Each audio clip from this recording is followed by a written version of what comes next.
지난달에 학정 스님한테 좋은 강의 많이 들었어요? 네.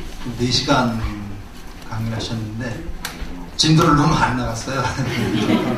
제가 나머지 다 나가야 돼서 아주 그냥 바쁘게 생겼습니다. 바쁘게 생겼는데 다음 주에는 또 뭐 해경청에서 또 배타가 있어가지고 또 뭐 오후에 있는데 그냥 또 뭐 휴가 냈으면 해가지고 휴가를 하게 됐고요.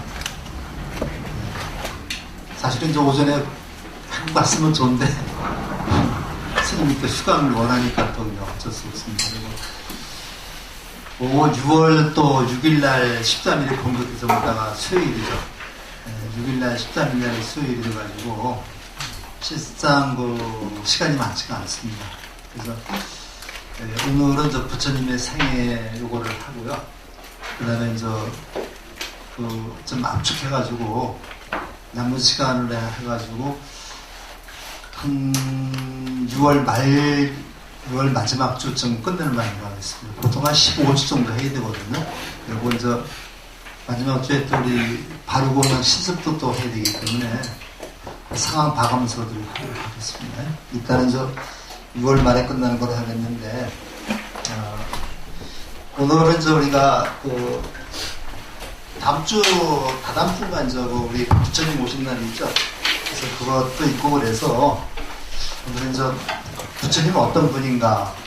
사실 요것이 먼저 좀 배워야 되는데, 이게 하다 보니까 조금 늦었습니다.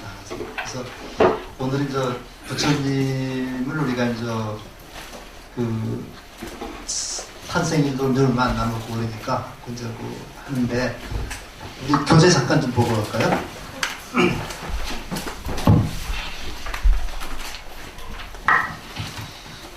어디를 좀 읽어보느냐면요,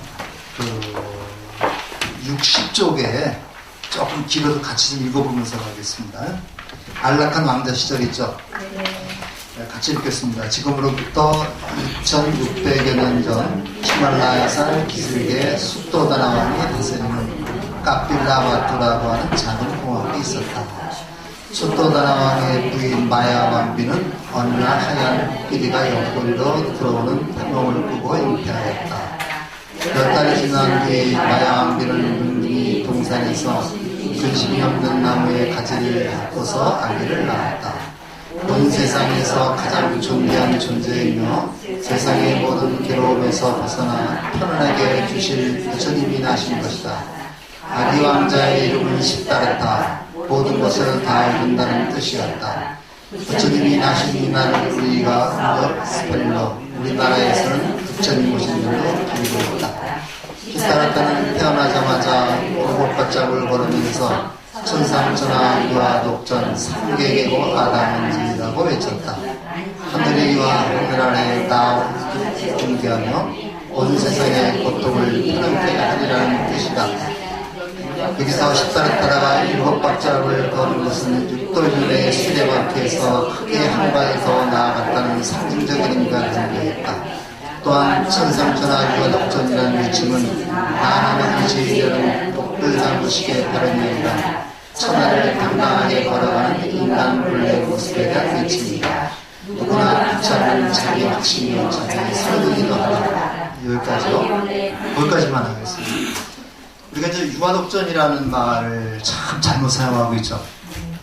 오늘 아침에 KBS 뉴스 보니까 해설을 한 사람도 유아독전이라는 말을 자기 혼자만 잘났다는 식으로 해석을 하고 있는데, 여기 보니까 어때요? 유아독전이라는 말이 그런 말은 아니죠. 그래서 오늘은 부처님의 탄생계라고 하는 유아독전, 이런 것도 우리가 좀 다시 해석을 해가면서 살펴보도록 하겠습니다. 불교에는 크게 4가지 명절이 있어요. 그래서 불교의 명절을 4대 명절이라고 합니다. 4대 명절이라고 하는데, 첫 번째가 탄생하신 날이죠. 탄생하신 날을 음력 4월 8일입니다. 4월 8일 여기 탄생하신 날이죠. 그래서 우리가 양력으로다가 환산하지 않고 음력으로 환산을 하고 있습니다. 그래서 4월 8일이고, 그 다음에 출가하신 날이 있습니다.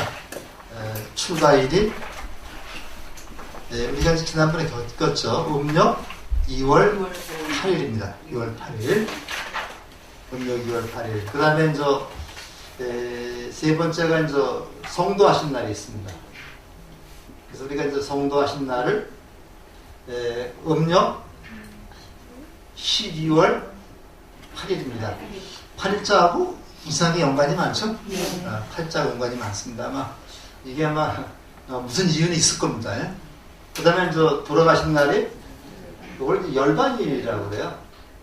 이 돌아가시는 거를 이제 열반이라고 그러는데 이제 우리가 이제 열반에 대해서는 더 깊이 우리가 이제 공부를 하게 될 겁니다. 이제 대학반에 가서 이제 그걸 니르바나 또는 니바나라고 그러거든요.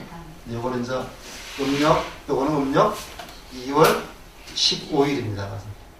그러니까 우리가 이제 요게 4대 명절인데 탄생일인 음력 4월 8일이 가장 우리가 크게 축하라는 날이죠. 그래서 이제 이때는 우리가 이제 부처님 오신 날이라고 해서 이제 공휴일 지정되고 있습니다.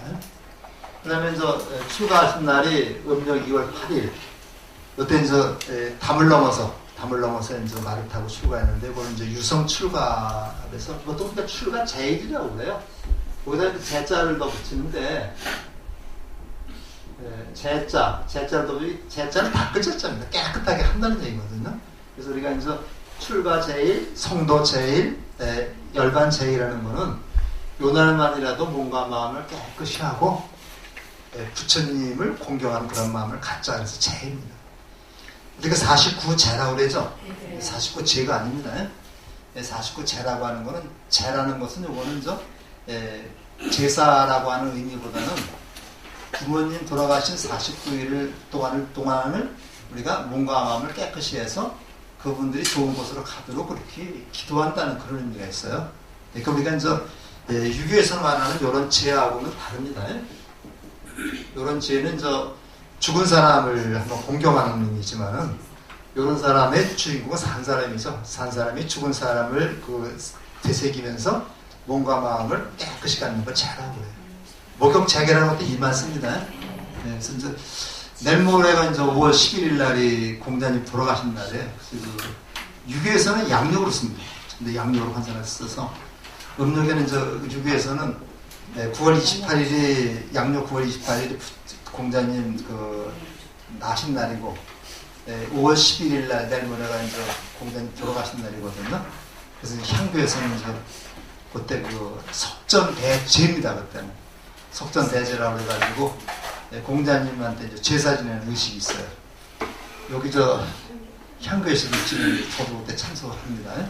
그래서 이제 1년에 2번 그렇게 크게 이제 제를 지내는데, 이건 성균관에서 지내는 건 문묘대제라고 해가지고, 종묘대제하고 문묘대제가 이제 무형문화재로 지정이 됐었죠. 그래서 우리가 이제 구경도 많이 옵니다. 그래서 이제 그렇게 지내는데, 그거하고는 좀 달라요. 거기가 진짜 생고기 갖다 놓고, 곡식 갖다 놓고, 술 따라서 이제 지냅니다. 술도 세 가지가 있어요. 익지 않은 술, 조금 익은 술, 완전히 익은 술, 세 가지 이렇게 이제 해서 초원관, 아음관, 조문관 이렇게 게 있습니다. 그런데 이제 우리 불교에서는 술 올리지 않고 이제 맑은 물로다가 차로다가 올려서 이제 제를 지냅니다. 그래서 우리가 탄생일, 출가일, 성도일, 열반일 이렇게 이걸 4대 명절이라고 그래요. 그래서 굉장히 우리가 기념을 많이 하는데, 특히 성도일은 완전히 석가모니가 시다르타가 죽다가 된 날이죠. 그래서 실질적으로 가장 중요한 날은 성도일입니다. 그래서 이제 새벽 한 3시쯤 별을 보고 이제 부처가 됐다 그러는데, 각 사찰에서는 이제 우리도 마찬가지입니다만은 음력 12월 7일 밤부터 입제에 들어갑니다. 입제에 들어가가지고 밤새 용맹정진하고 아침에 이제 아침 예불을 해서 이제 해양을 합니다. 그래서 이제 그때는 전국의 각 사찰에서 부자들이 다 밤새서 기도를 해요. 그것이 성도제일이고, 지난번에 저희가 출가일부터 열반 일주일 동안 기도 정진을 했었죠. 그렇게 되는데, 요 탄생일은 굉장히 많이 옵니다. 그래서 5월 22일 날 다른 데 약속 잡지 마시고요. 그리고 자리에 오셔서 이제 한번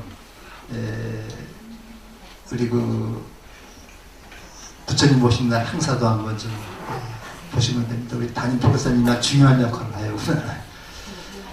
그리고 각절에서 5월 22일 날 하기 때문에 이제 해경청에서는 5월 16일 날 이렇게 앞당겨서 이제 그걸 하는 겁니다.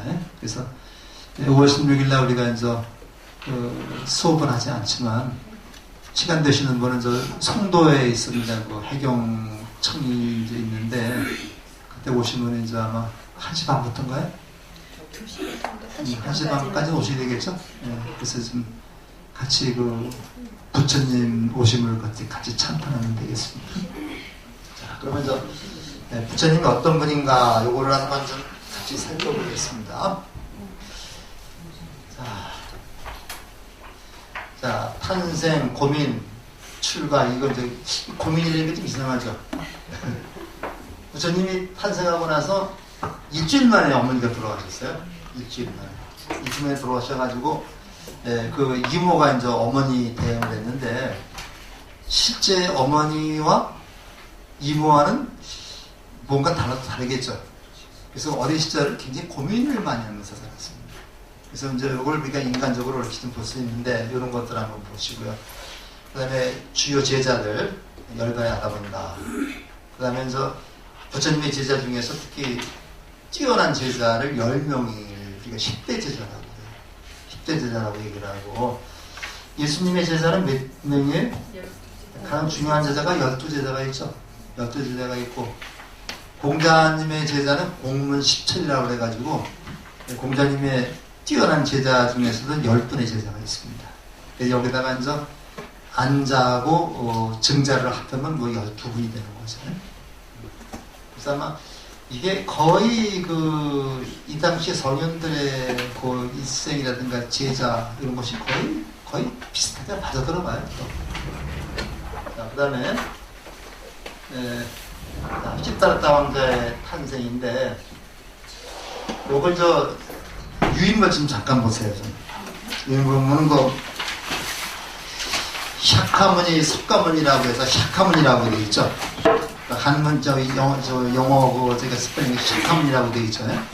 샤카는 석가족이라는 얘기입니다. 석가족이라는 족속의 이름이고, 문이라고 하는 말은 성자라는 얘기입니다. 성자. 그러니까 오늘 석가문이라고 하는 말은 석가족의 성자다. 석가족의 성자다. 그러니까 샤카가 석가족의 이름이고, 그 다음에 문이라고 하는 말이 성자, 아주 훌륭한 분, 뛰어난 분, 부처님이니까 우리가 석가문이라고만 얘기를 해도 뛰어난 분, 각자, 깨달은 사람이라는 뜻인데, 여기다가 물자를 더 붙여가지고 석가문이 부처님 이렇게 얘기했죠. 이렇게 얘기했습니다. 그래서 우리가 사실은 붓다라고만 얘기해도, 부처라고만 얘기해도 각자라는 뜻인데, 여기다가 님자 더 붙여가지고 부처님 그러는 거죠. 그런 식입니다. 그리고 조금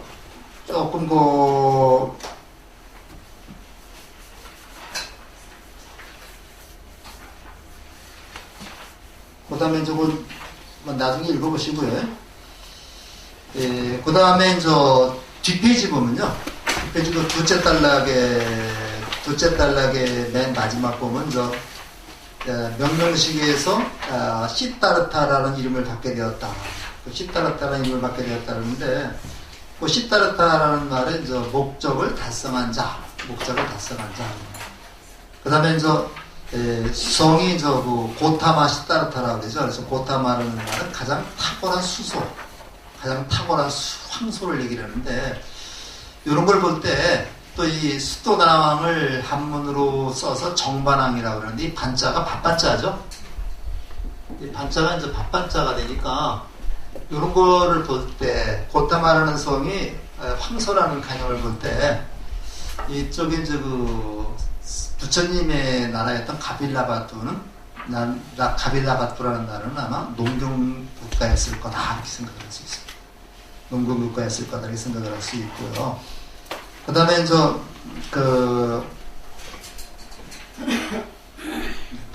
좀 시작하다 떨어지고 이것도 보겠습니다. 2600년 전 4월 8일 히말라야 기슭의 카필라구 분기에서 탄생했다. 그런데 올해가 불기 몇 년이에요? 2562년. 근데 이제 2562년이라고 하는 그 시간은 연대는 부처님 돌아가시고 나서부터 따진다 그랬죠? 그거 다 아시죠? 부처님 태어나고가 아니라 부처님이 80도까지 사셨으니까 여기다 80을 더해보면 2642년 기원전 이제 2642년에 태어나신 겁니다. 이게 정확히 얘기하면 이게 이제 그래서 기원전 2642년에 태어나셨다. 근데 이게 정확한 연대는 건 알 수가 없죠. 알 수가 없는데 요거는 이제 옛날에는 어떤 책을 보면요. 불기가 2900년으로 되는 책도 있습니다. 그래서 사실은 이게 연대라는 게 이제 부처님 연대라는 게 정확하지가 않죠. 그래서 우리가 중성 정기설이라고 해가지고 인도에는 1년에 한 번씩 안거를 합니다.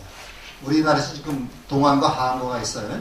근데 인도는 우기가 있기 때문에 우안거를 합니다. 비올 때 이제 우안거를 하는데 우안거를 하고 나서 어떤 경전에다가 끝나면 점을 한 번씩 찍어요.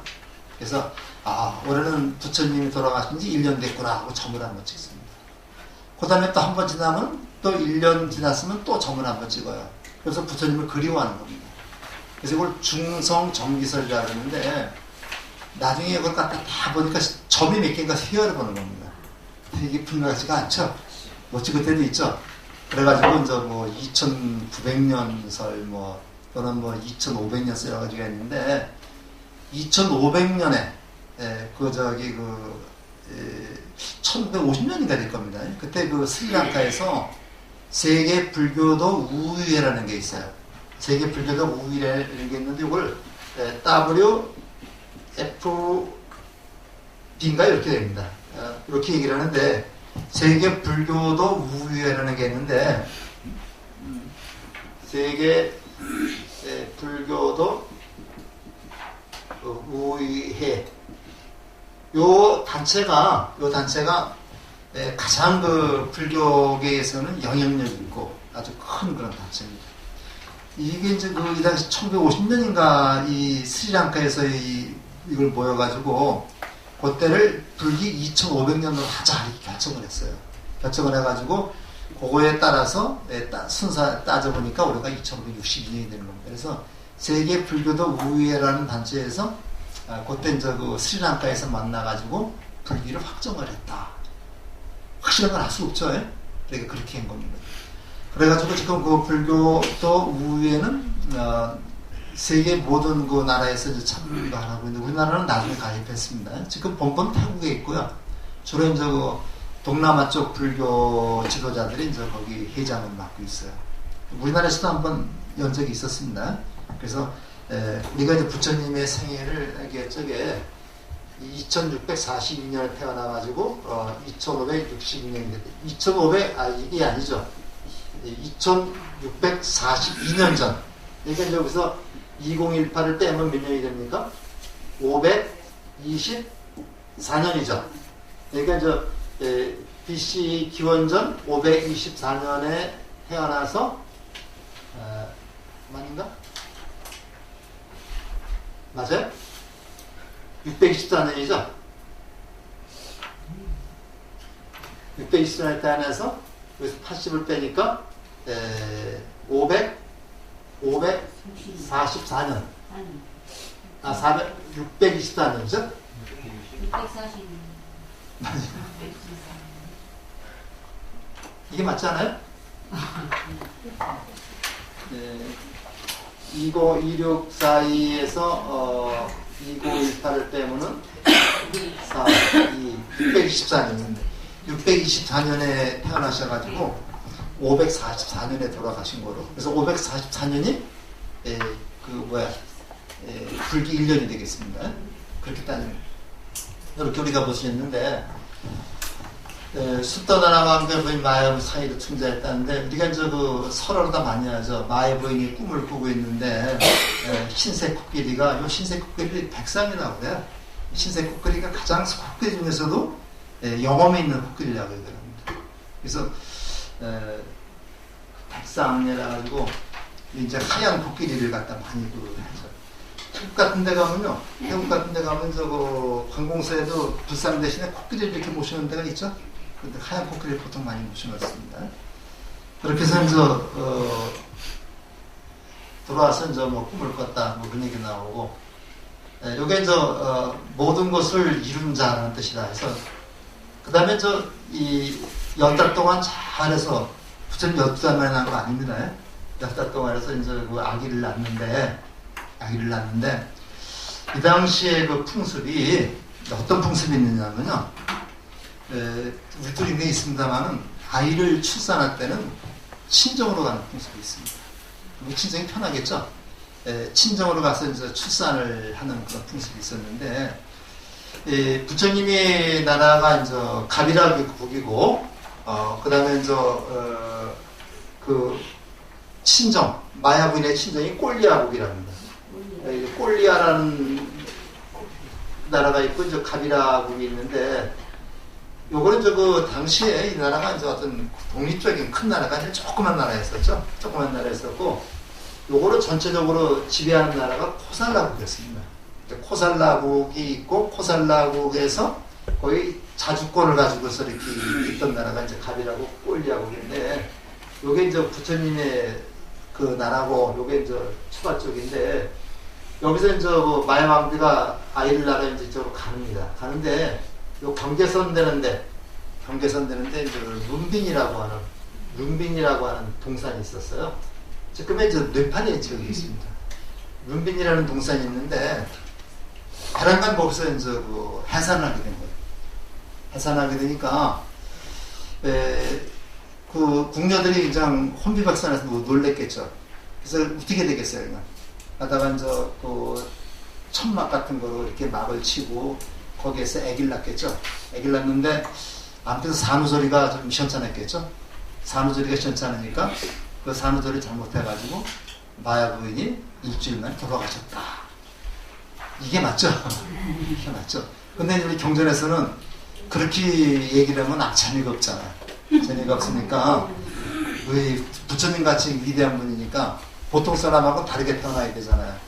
태어나야 되니까 가다가 이제 그 나뭇가지가 이제 그 아소카 나무라고 그러고 이제 그걸 무수라고 그러는데, 무수란 걱정부심이 없는 그런 나무가 무수입니다.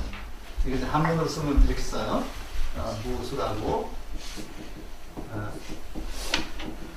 이 무자가 근심 무자죠. 건성 무자. 그래서 이 나뭇가지를 딱 붙잡으니까 진통도 없이 오른쪽 옆구리에서 이제 아기를 낳다. 근데 아기가 어떻게 했느냐,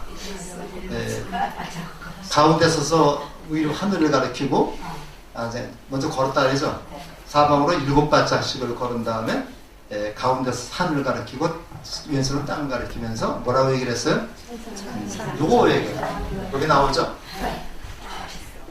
천상 천하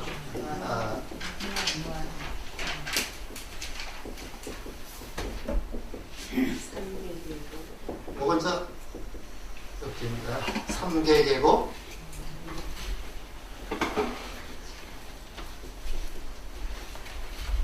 아당한지. 요거 톤은 안 달아서도 되겠죠? 자, 요거 오늘 이거부터 좀 우리가 좀 알아야 됩니다. 천상천하 유화독전, 같이 읽어보고 천상천하 유화독전, 삼계계고, 아당한지 이렇게 얘기했다. 자, 그래서 우리가 이제 우리가 가면 위에 건 잘 알아요. 천상천하 유화독전은 잘 아는데 밑에 건 잘 모릅니다. 그래서 우리가 먼저 얘기를 할 때 불교에서 육도윤회라는 게 있어요. 이 세상을 공간적으로 10개로 나눕니다. 그리고 10개라고 얘기해요. 10개. 우리는 10개라고 말하는데, 맨 밑에서부터 지옥, 그 다음에 악귀, 그다음에 축생, 그다음에 아수라, 그다음에 인간, 천. 이거 하늘인데 하늘 중에서도 유격천이 하늘이 28개가 있습니다. 28개가 있어가지고 이 하늘 중에서도 밑에 있는 6개는 이건 유격천이라고 그러는데 이거는 우리가 윤회를 합니다. 그래서 우리가 지옥, 아귀, 축생, 수라, 인간, 천 중에서 유격천이라고 해서 요거는 우리가 윤회를 합니다. 요건 윤회는 건 육도 윤회라고 그래요. 그래서 부처님이 7발짝을 걸었다 하는 것은 이런 육도 윤회 세상을 벗어났다는 얘기죠. 벗어나면 어떻게 해야 되느냐? 깨달았다는 얘기입니다. 그래서 이렇게 천까지 나오면 6이죠. 6에다가 성문, 연각, 보살, 그럼 9이죠. 요 위에가 부처의 세계. 그래가지고 그걸 10단계로 나누는데 그걸 10개라고 얘기해요. 10개. 지독에서만 10개가 아니라 이 교회가 이제 공간적인 개념이죠. 근데 하늘이 진짜 28개가 있어요? 그렇게 하늘에 28개 공간이 있다고 생각하면 이건 불교가 아니죠. 이건 내 의식 속에서 이렇게 하는 거예요. 지옥이 진짜 공간이 있느냐? 땅속 파고 들어가면 지옥이 나와요? 땅속 파고 들어가면 뭐가 나올까요? 파고 끝까지 파고 들어가면 하늘이 나오죠. 그렇잖아요. 우리가 이제 여기서 파고 들어가면 어디 칠레인가 어디 남아메리카 거기 땅이 나오면 또 하늘이 나오잖아요. 그러니까 하늘하고 지옥은 똑같은 겁니다. 끝까지 파고 들어가면 그렇게 돼요. 그래서 우리가 이제 지옥이라고 하는 데가 있어서 죽은 사람이 장선에 가느냐? 그게 내 의식 속에 지옥과 같은 삶을 사는 게 지옥이고요. 축생과 같은 삶을 사는 게 축생입니다. 그러니까 우리가 이제 당당하게 우리 삶을 살 수 있으면 그거는 지옥이 아닙니다. 근데 한번 돈이 많으면 뭐래요? 돈이 많으면 요즘에 조 아무개처럼 그렇게 하면 그게 지옥이죠. 그게? 그 지옥이 다른 게 지옥 아니죠. 한번 가난하더라도 마음이 편하면 그건 천당입니다. 그래서 제가 요새 좀 어떤 책을 한번 읽어보니까 그런 얘기가 나와요. 돈은 필요한 만큼만 있으면 된다. 그래서 내가 돈이 필요한 만큼 필요할 때까지만 벌게 되면 계속 행복지수가 높아가는데 그것만 넘었으면 행복지수가 떨어진다고 해요. 그러니까 이게 이제 내가 필요한 만큼만 벌어서 거기에 만족하는 건 지족이라고 해요. 요거는 이제 분수를 안다는 얘기죠. 요 분수를 넘어서 욕심 부리는 게 탐욕입니다. 탐욕을 부리면 이제 이렇게 폐가망신하고 분노가 쌓이는 거예요. 이게 탐진심이 그겁니다. 그래서 이렇게 나오는데, 그래서 우리가 이제 보통 시를 쓸 때, 그런 얘기를 해요. 새로운 지평선을 연다는 말을 쓰거든요. 우리가 이제 여기서 볼 때, 여기서 이렇게 봤을 때, 내가 볼 수 있는 한계는 여기 지평선까지만 볼 수 있죠. 지평선까지만 볼 수 있는데, 새로운 지평선을 열어서 요 남들이 가지 못한 데 여기를 볼 수 있는 그러한 안목과 그러한 실천이 필요하다는 얘기죠. 이게 선구자입니다, 이게. 근데 우리는 여기까지만 봐요. 근데 요걸 한 단계 지평선을 늘릴 수 있는 요걸 봐야 되는데, 여기까지가 우리가 6도라고 하면은 부처님은 한 발짝을 더 내디딘 겁니다. 이게 7도입니다.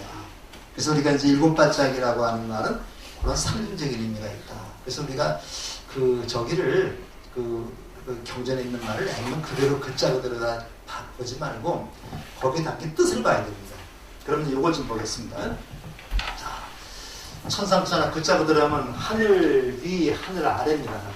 하늘 위 하늘 아래니까 이 천상이라고 하는 말은 저 하늘 위에 있는 우리 신들 얘기하는 거죠. 그쵸? 우리가 이제 귀신도 있고 여러 가지 있을 거잖아요.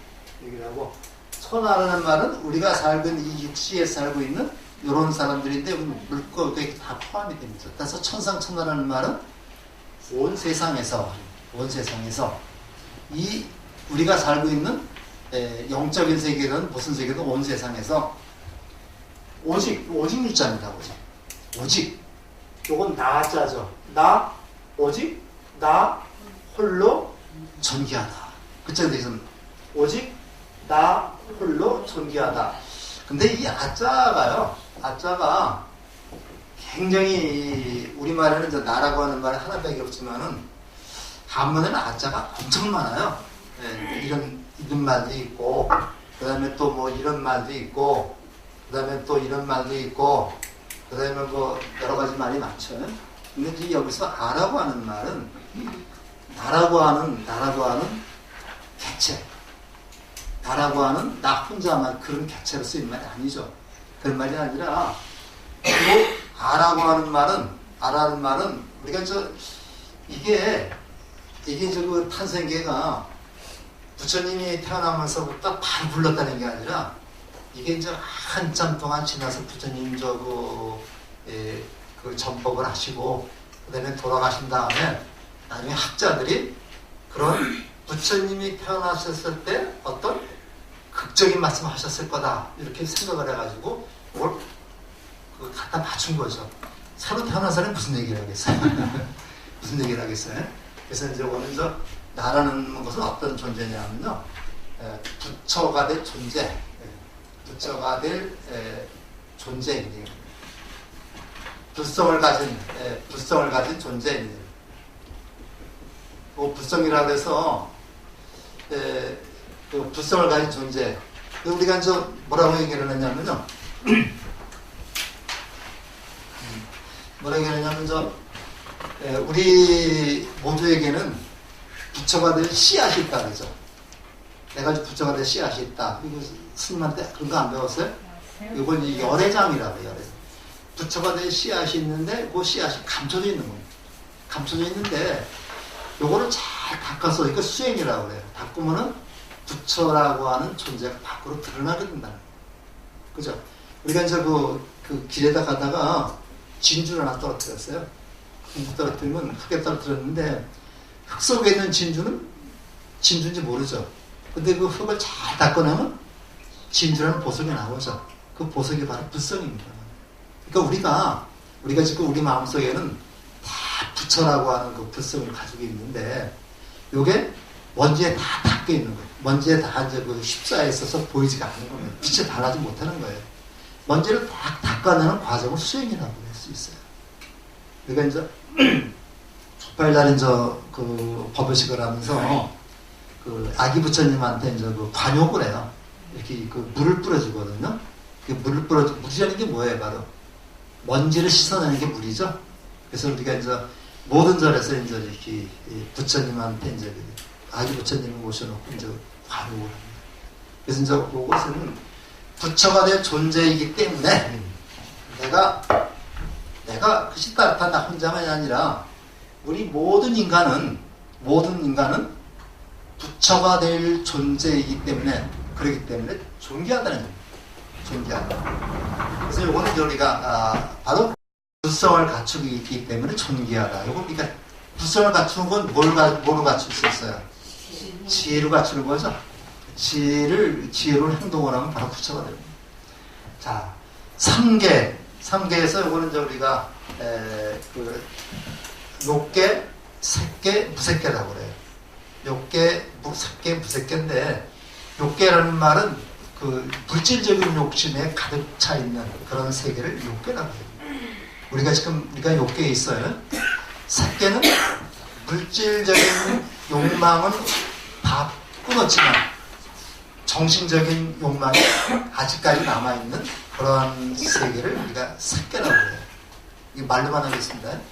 무색계는 물질적인 욕망도 거의 다 끊었는데 아주 미세한, 이제 그 번뇌를 얘기를 할 적에 거친 번뇌하고 그 추번뇌하고 세번뇌라고 해서 아주 거친 번뇌는 다 끊어버렸는데 아주 남을 미워하는 마음이라든가 이건 조그만 그런 욕망, 정신적인 욕망이 조금은 남아있는 그런 세계를 우리가 무색계라고 그래요.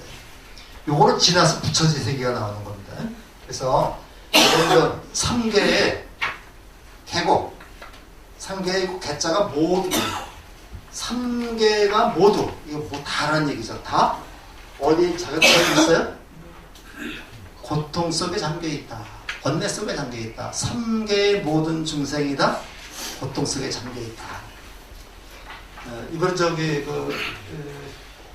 스님이 저번에 제가 중생이라고 이렇게 적어놨는데, 중생이라고 하는 말이 사실은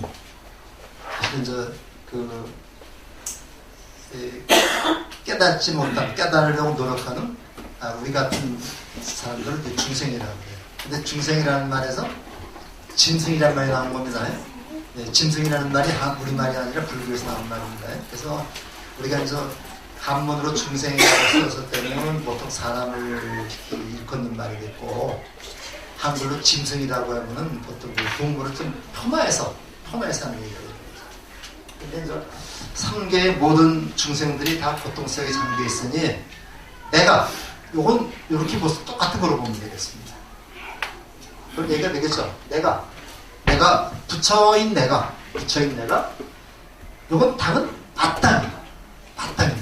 당연히 마땅히, 요건 진짜는 대명사죠. 내가 마땅히 그들을 어떤 사람들의 삼계 중생들이죠. 삼계 중생들을 편안하게 하겠다면 요게 바로 두 가지가 나옵니다. 요거하고 요게 나오는데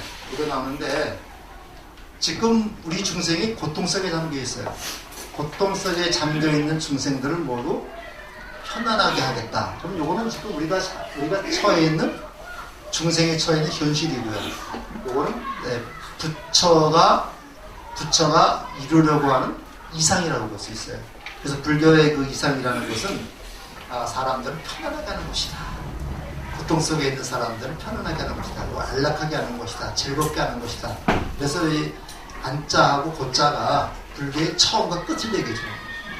그럼 이렇게 남들을 이렇게 편안하게 해주는 것, 고통 속에 있는 중생들을 편안하게 해주는 것을 우리가 뭐라고 그래요? 이거를 우리가 자비라고 그래요. 이걸 자비인데 이거를 우리는 실천이라고 얘기해요. 그래서 우리가 불교에서 이제 내용전에 보면은 석가모니 부처님을 가운데 모시고 양쪽에 문수보살하고 보현보살을 모시죠. 문수보살이 지혜, 보현보살이 실천, 그렇게 얘기를 했잖아요. 그래서 바로 지혜와 지혜를 실천하는 그런 종교가 불교다.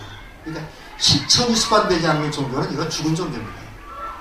아무리 내가 머리로는 잘 알고 있다 하더라도 그걸 직접 가서 중생과 마주하면서 중생을 보살피는, 자비로운 마음으로 보살피는 그런 마음이 필요합니다. 그래서 우리가 요거를 지혜의 실천 이렇게 볼 수 있고, 요거는 뭐라고 그러냐면요, 요거는 다른 말 좀 어려운 말로 하면은 상구벌이라고 해요.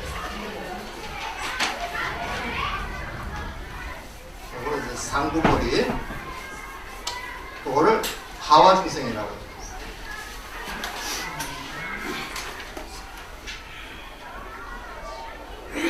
하와중생이라 해서, 이 위로는, 이 벌이라는 말은 깨달음입니다. 깨달음. 지혜로움이죠. 위로는 깨달음을 구하고, 아래로는 중생을, 요 화자라는 말은 제도한다는 말을 우리가 해석을 합니다만, 내가 모범을 보여서 그들이 따라오게끔 한다는 얘기입니다. 우리가 이제 그 유교에서도 수기치인이라는 말 쓰거든요. 수기치인이라는 말 쓰는데,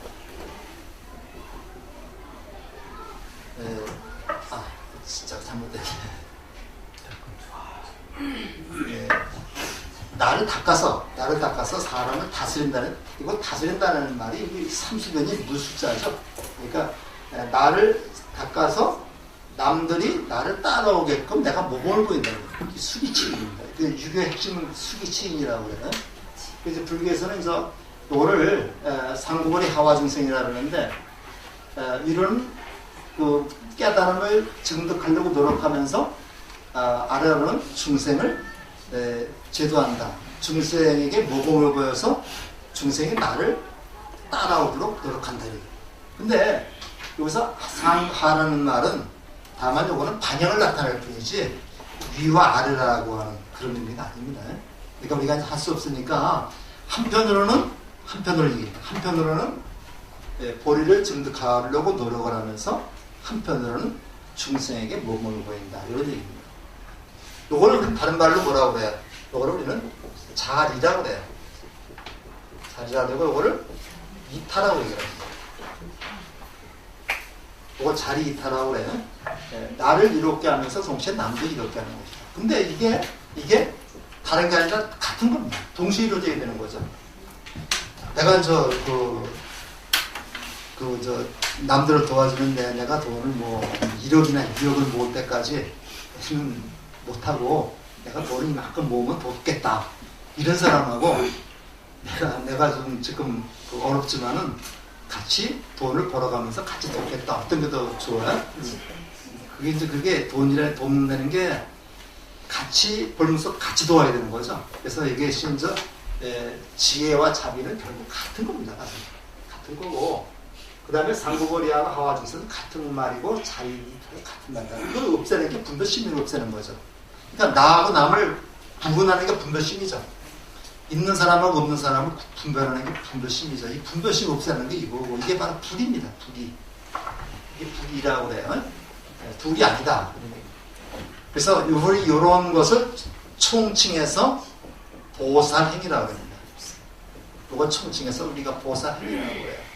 그러니까 우리가 보살행 그렇게 얘기를 하는데, 보살행을 실천해야 된다 그러는데, 바로 저런 겁니다. 우리가 공부를 하면서 그 공부한 것을 바로 실천해서 남과 같이 행복하게 살려고 노력하는 것. 요걸 우리는 보살행위라고 할 수 있고요. 아까 여기서 제가 말씀드렸습니다만은, 일체 계고 아당안지에서 이 고라고 하는 말과 안이라는 말인데, 요거를 요렇게 하기 위해서는, 요렇게 가게 하기 위해서는 이런 것이 필요하다는 얘기죠. 그래서 우리가 항상 부처님 오시는 날을 맞이해서, 남을 우리가 돕는데, 이 남을 도왔다는 그러한 마음을 갖는 건 상이라고 해요. 내가 이번에 절에다가 행사하는데, 그냥 어려운 가운데도 참 1,000만 원을 좀 보시했다. 굉장히 어려운 일했죠. 근데 보시했다는 마음까지도 없애야 된다는 얘기죠. 그래서 이거를 상을 갖는다는 얘기인데, 상이라는 말은 업이라는 얘기입니다. 업이고, 업이라는 말은 바로 번뇌라는 얘기입니다. 그래서 우리가 진짜 우리가 좋은 일을 하고 보시를 하면은, 그렇게 자기를 내세우지 않고 하는 게 진정한 보시가 아니겠는가. 그래서 연말이면 가끔 나오죠. 가끔 나오는데 어디 공원에다가 돈보따리를 놓고 갔다든가. 가끔 나오죠.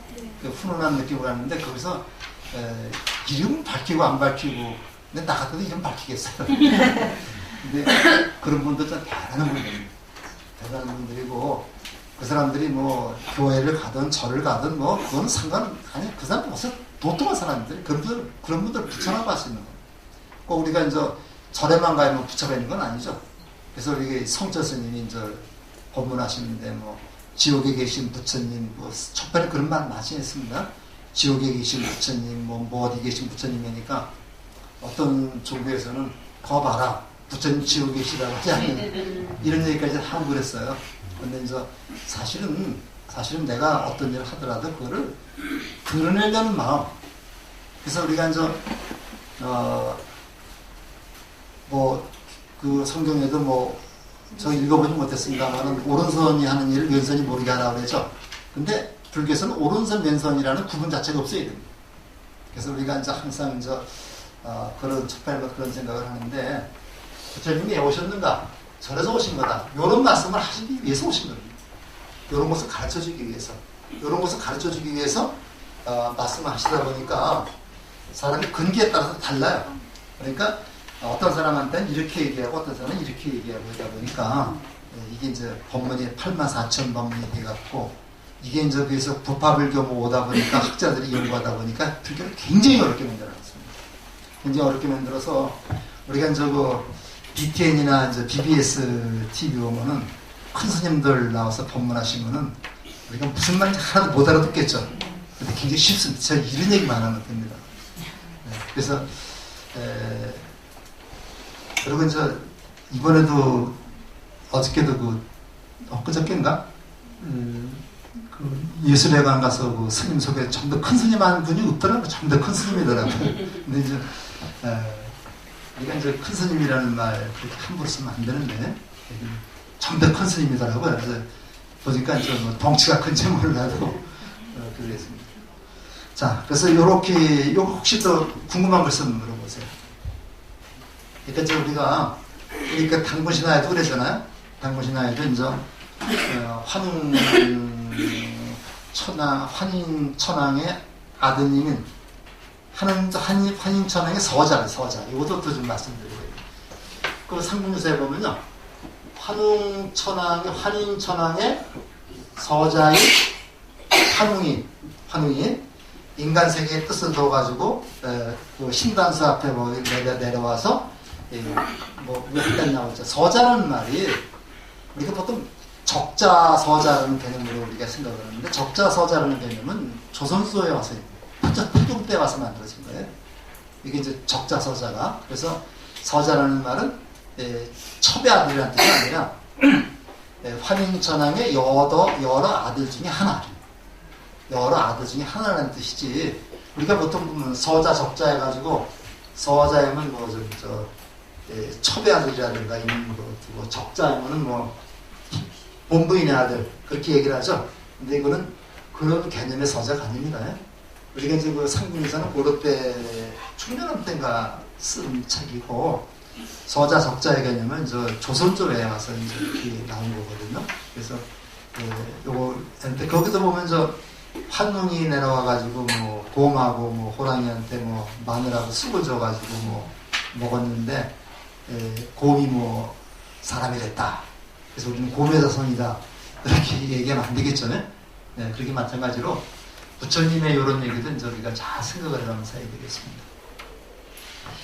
근데 이제 룸비니 동산에 가면은 여기 이제 오토고요. 천하를 당당하게 걸어가는 주인공으로서 인간 본래의 모습에 대한 확신이다. 인간 본래의 모습이 하는 거예요.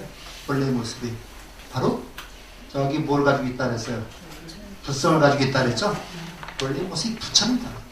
우리가 본래 부처인데 우리가 부처인지 모르고 중생으로 산다. 그 다음에 7발짝을 걷는 것은 6도를 발산했다는 의미가 있는데 그 룸비니 동산에 가게 되면요. 거기 되면 거기 옛날 나중에 200년, 300년쯤 뒤에 아쇼카 대왕이 나와요. 아쇼카 대왕이 나와가지고 전국을 돌아다니면서 석줄, 이만한 돌기둥을 세웁니다. 이만한 돌기둥을 세우면서 위에다가 사자도 있고 그런데 거기 룸비니 동산에 가면 실제로 이렇게 돌기둥이 있어요. 이 정도 됩니다. 돌기둥이 있는데 그 돌기둥의 중간쯤에 한 2, 3m쯤 되면 글씨가 써 있어요. 그래서 우리가 육안으로 볼 수가 있습니다. 볼 수가 있는데 우린 봐도 무슨 말인지 모르겠다.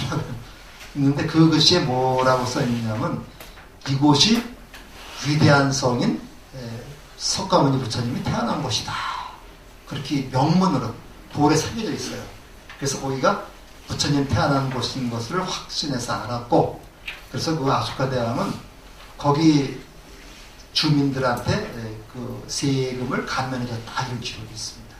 그 다음에 무수라는 나무가 있었다 그러는데 지금은 그 무수라는 나무는 없습니다. 없고 거기다가 대신에 보리수를 심어놨습니다.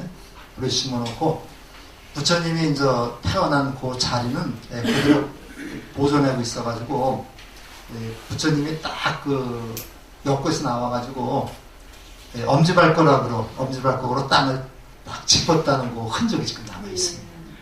진짜인지 몰라지만 그 남아있는데 이렇게 가서 보면은 진짜 엄지발가락이라고 생각하니까 이렇게 엄지발가락 찌르는 거예요.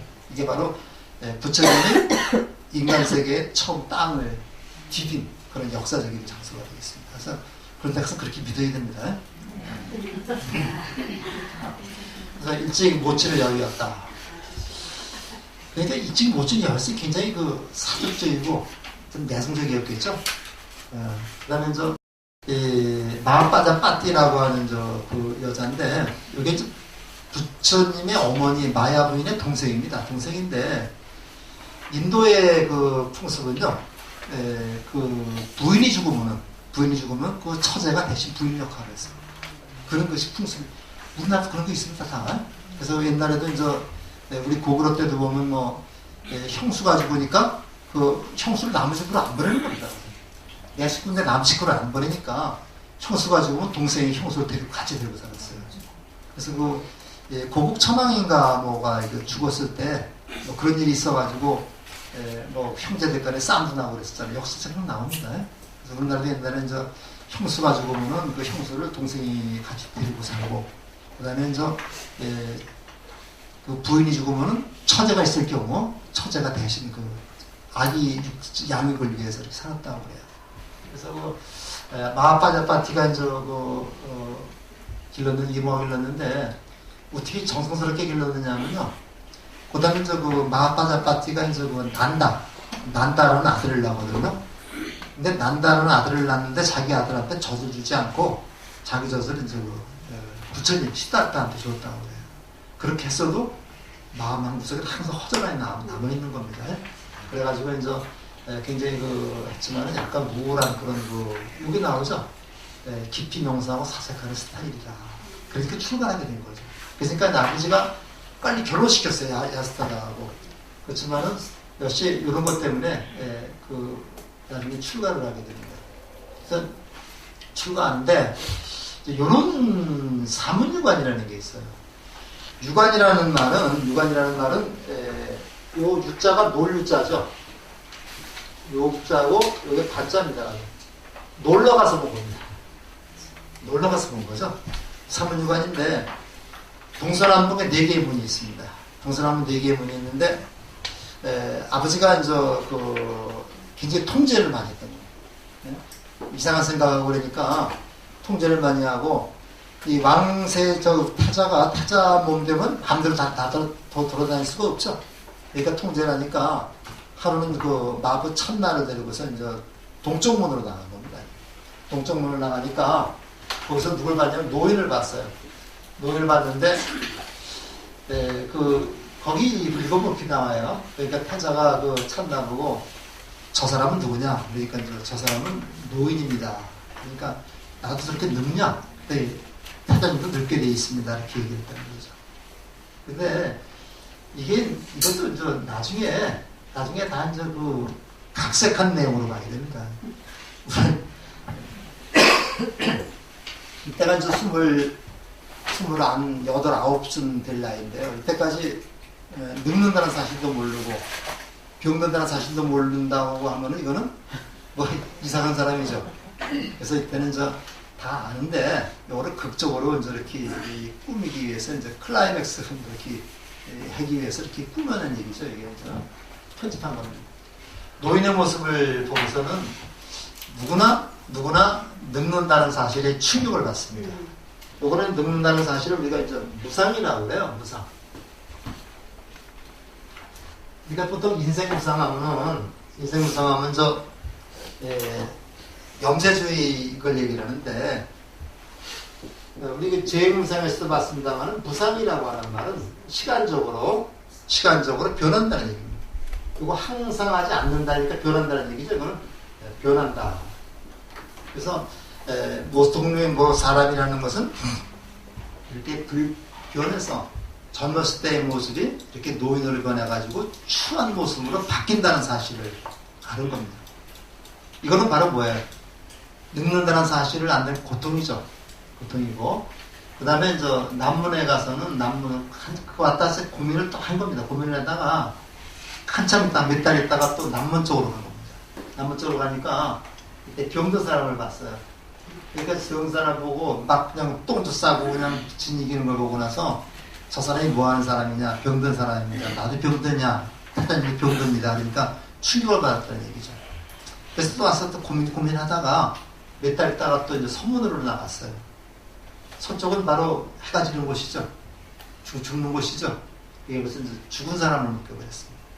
죽은 사람을 목격을 해가지고, 야, 누구나 죽게 되는 거로구나, 이걸 알았습니다. 그러다가 한참 있다가 북문을 갔는데, 바로 출가 수행자를 갖다 봤는데, 이 출가 수행자의 그 얼굴이 아주 환하게 밝은 거예요. 그러니까 저 출가 수행을 하게 되면은 이런 것을 극복할 수 있겠구나 하고 알았던 거죠. 그래서 이러한 것을 우리가 이제 위해서 출가를 했다 해가지고 요거는 이제 우리가 근데 노병사라고 하는 게 무엇 때문에 생겨요? 무엇 때문에 생깁니까? 우리가 태어나기 때문에 이게 있는 거죠. 태어나지 않으면 이게 없는 거잖아요. 그래서 이걸 우리가 가장 기본적인 고통이라 해서 그걸 사고라고 그래요. 4가지 기본적인 고통이라고 해서 사고 여기다가 이제 뭐 사랑하는 사람과 헤어지는 고통 걸 합해서 우리가 팔고라고 얘기해요. 그리고 여기 이제 그림이 이렇게 8법 그림이 있는데요. 이 8법 그림이 여기 2폭만 나와 있습니다만은 부처님의 일대기를 8폭의 그림으로 그려서 이렇게 만들어 놓은 것을 우리가 팔상도라고 해요. 팔상도라고 해가지고 절에 가면 보통 대웅전 쭉 벽에 보면요. 뒷벽에 보면 이 팔상도를 그리거나 아니면 시무도를 그리는 게 있습니다.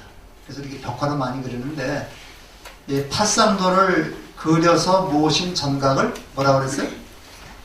팔상전이라고 해서 팔상전. 그래서 우리가 이제 법주사의 팔상전이 가장 유명합니다.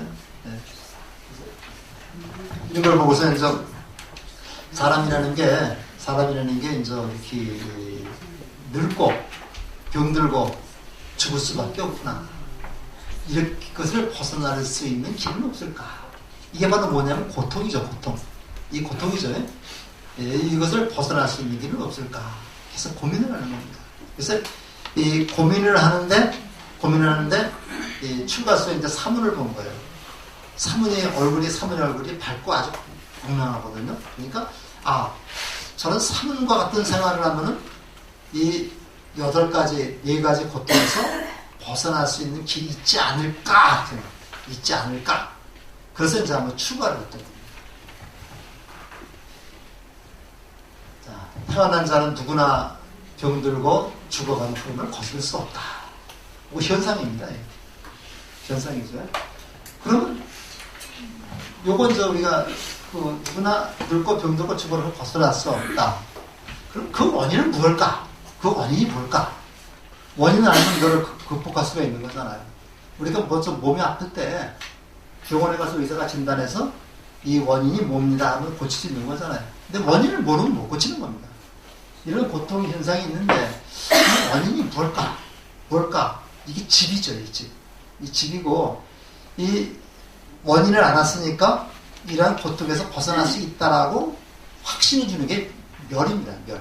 그다음에 그 방법을 제시하는 게 이제 그 도죠. 그러면 고진멸도를 사성제라고 그러는데 사성제는 이런 것을 체계적으로 논리적으로 정리해 놓은 게 사성제입니다.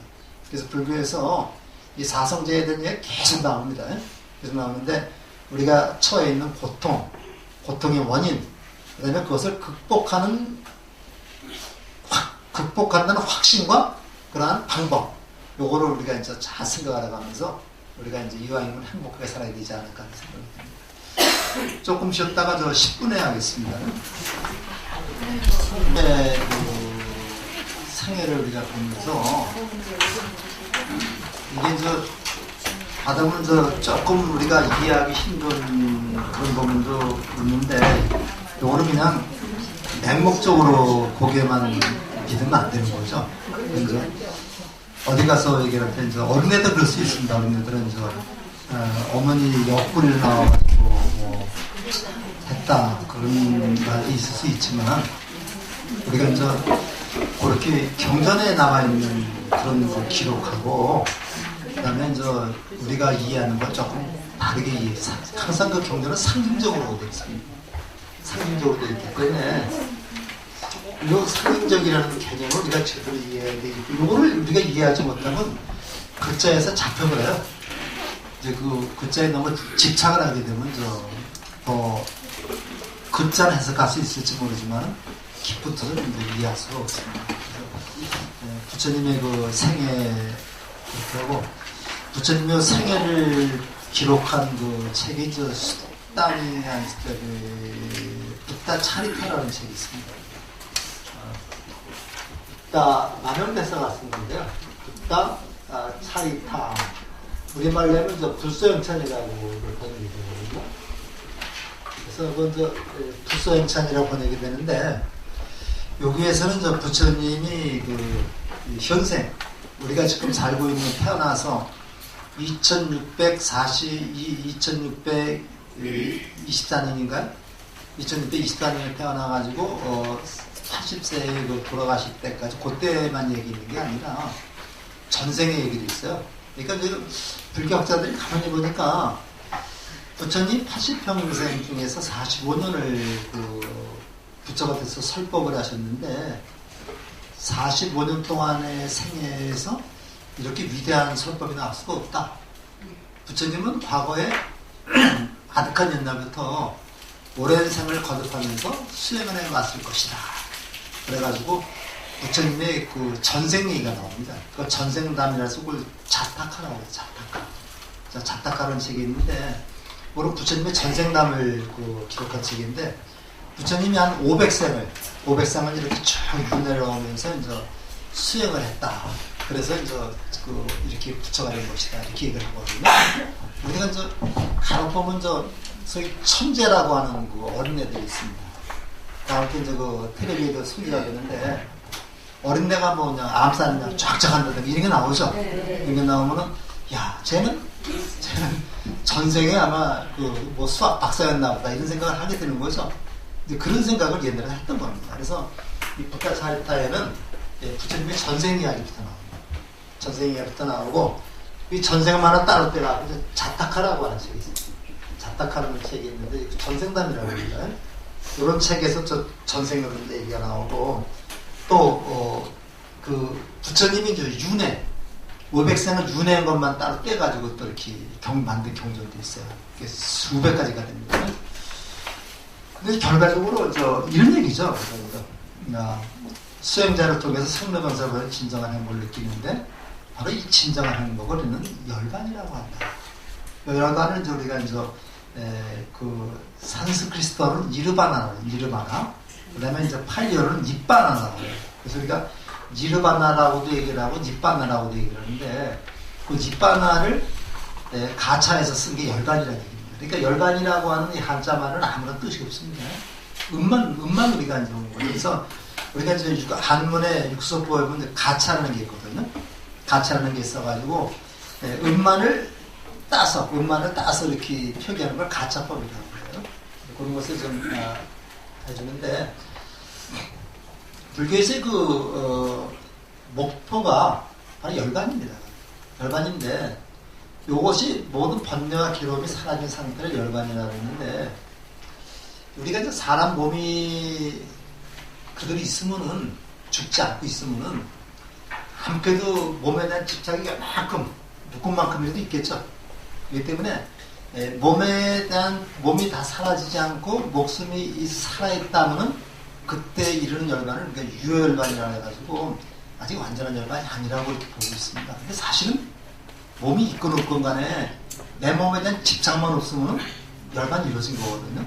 그렇기 때문에 우리가 보통, 몸이 다 죽어야지, 숨을 쉬질 않아야지만, 몸에 대한 집착도 사라진다 그래서 이걸 무여열반이라고 해가지고, 우리가 열반하면 보통 스님들이 돌아가시는 걸 열반이라고 그러는데, 사실은 돌아가시는 걸 열반이 아니라 이렇게 모든 번뇌와 괴로움이 사라진, 아까 말한 그 아당 안지에서 편안한 상태를 열반이라고 그래요. 열반이라고 하는데, 근데 이걸 갖다가 더 우리가 이제 그 수식으로 붙여가지고 반열반이다. 이 열반에다가 반자를 붙이면 반이 완전하다는 얘기로 완전한 열반이다. 그래서 반열반 또는 대반열반이라고 얘기를 하거든요. 근데 이제 부처님 같은 경우는 부처님이 목숨을 버리기 전까지도 완전한 열반을 이루신 분입니다. 근데 이제 우리 중생들은 아무래도 살아있으면 열만 눈꽃만큼이라도 집착이 있기 때문에 보통 죽어야지만 완전히 열반이 된다고 얘기를 해서, 그렇게 하다 보니까 이제 열반이라는 말이 이제 스님들이 돌아가시는 걸 열반이라고 이렇게 얘기해요.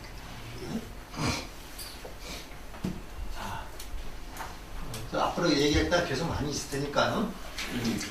찔따랐다가 출가가 됩니다. 출가라고 하는 게요. 출가라는 게 이제 이렇게 쓰죠. 출가인데 요거하고 또 비슷한 말 있죠. 가출. 가출하고 출가하고 어떻게 달라요? 출가는 집을 나오는 거. 집에서 나가는 거.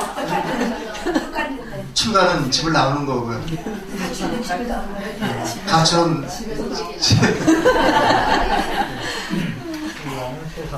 다 다르죠? 네. 어떻게 달라요?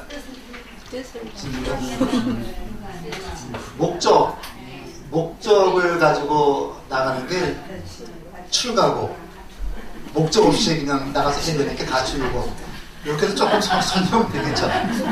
설명은 되는데, 그것도 이제 완전한 설명은 아니고요. 우리가 어떤 그 출가를 불교학자들은 위대한 폭이라고 합니다. 위대한 폭이다. 위대한 폭이다. 이게 바로 이제 대폭이다 이렇게 얘기하거든요. 이 폭이라는 건 뭐예요? 내가 가지고 있는 모든 것을 다 내려놓는 거. 이거 내려놓는다고 그래요. 내가 가지고 있는 모든 것을 다 접어버리는 거. 이건 내려놓는다고 그래요.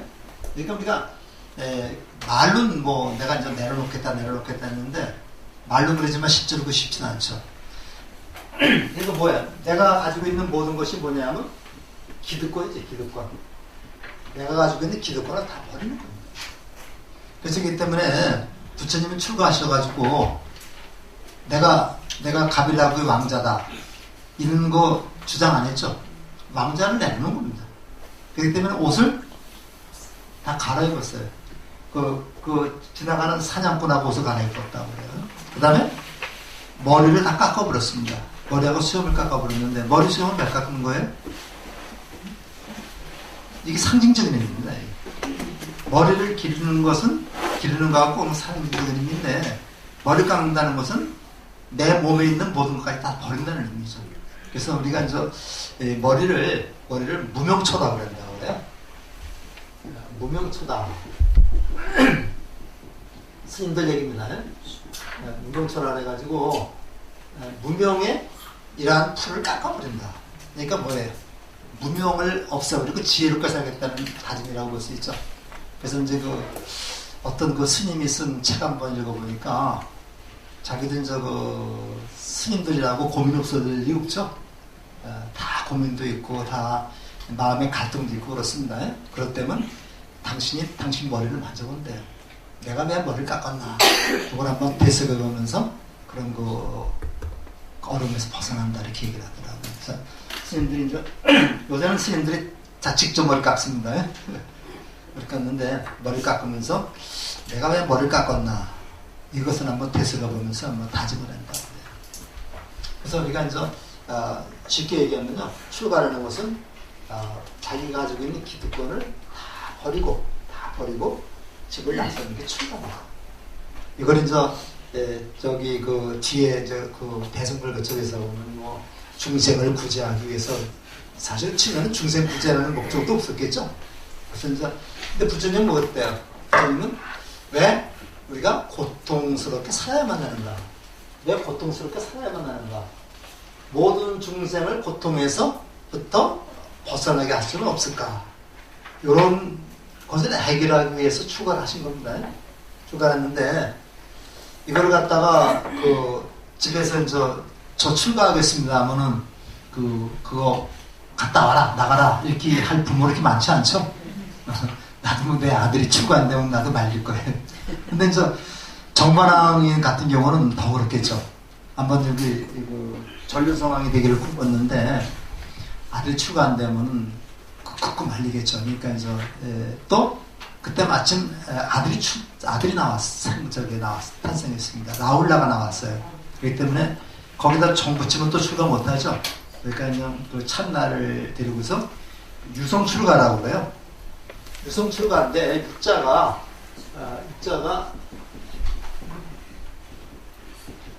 이게 이제 유성 출가인데요. 이 유자가 뛰어넘을 유자입니다. 뛰어넘을 유자. 그러니까 우리가 출가하는데 정식으로 성문을 열고 출가하는 게 아니라 성문이 닫혀있는 성문을 뛰어넘는 겁니다. 그러니까 도망질 가는 거 도망질. 그러니까 우리가 성문을 열고 나가는 거하고 뛰어넘는 거하고 다른 겁니다.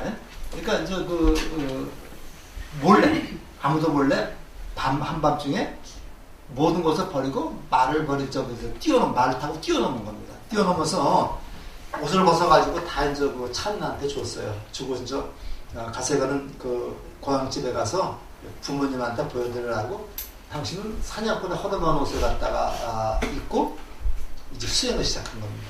그래서 이제 소문을 나서는데 여기 나섰다. 칼로 버렸으면 그 살고 바꿔 입었다. 추가제일이라는데 음력 잘못했죠? 그래서 2월 8일입니다. 이거 이장 지워버려야 됩니다. 이게 천몇 년다 보니까 조금 잘못된 거예요. 음력 2월 8일입니다. 네. 29살에 출가물을 했고 여기 나오죠. 위대한 출가다. 그래서 왕이 되어버리고 사랑하는 아내 아스라를 나오다 등 모든 세속적 가치를 버렸다. 세속적 가치라는 게 많이 기득권인데 여기 버렸다. 덧그림 이르면 자기 버림과 떠납니다. 보통의 셈이는 모든 사람들의 해탈과 구원의 길을 제시하기 위해서 자기를 버렸는데 이거는 버림으로써 더 큰 것을 얻게 되는 거죠.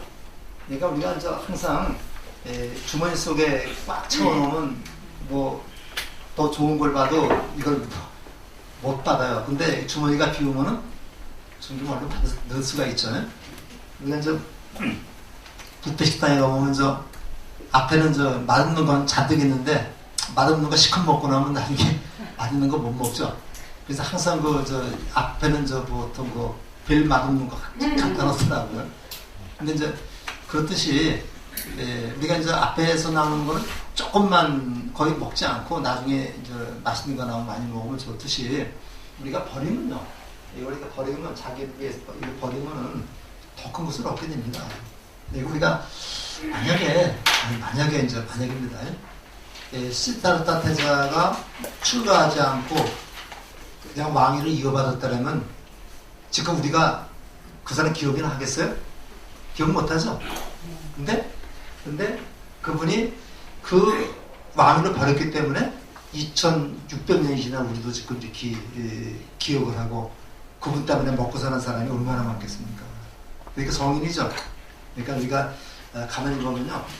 4대 성인, 5대 성인 얘기를 하는데 그분 때문에 먹고 사는 사람들이 어마어마하게 많죠.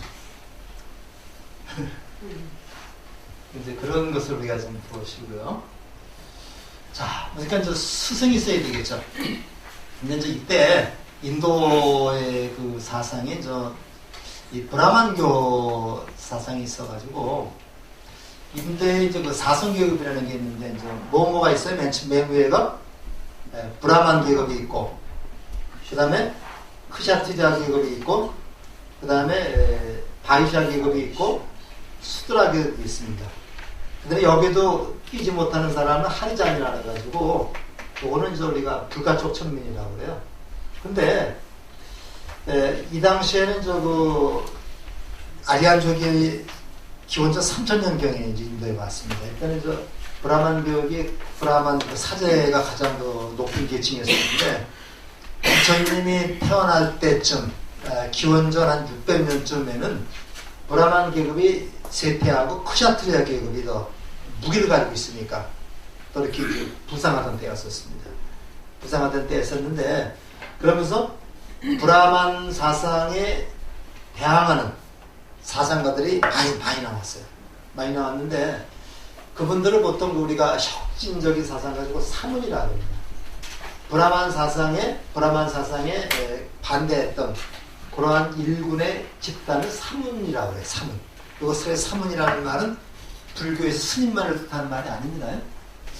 우리가 춘추전국 시대 중국에서는 제자백가라고 하는 사상가들이 있었죠.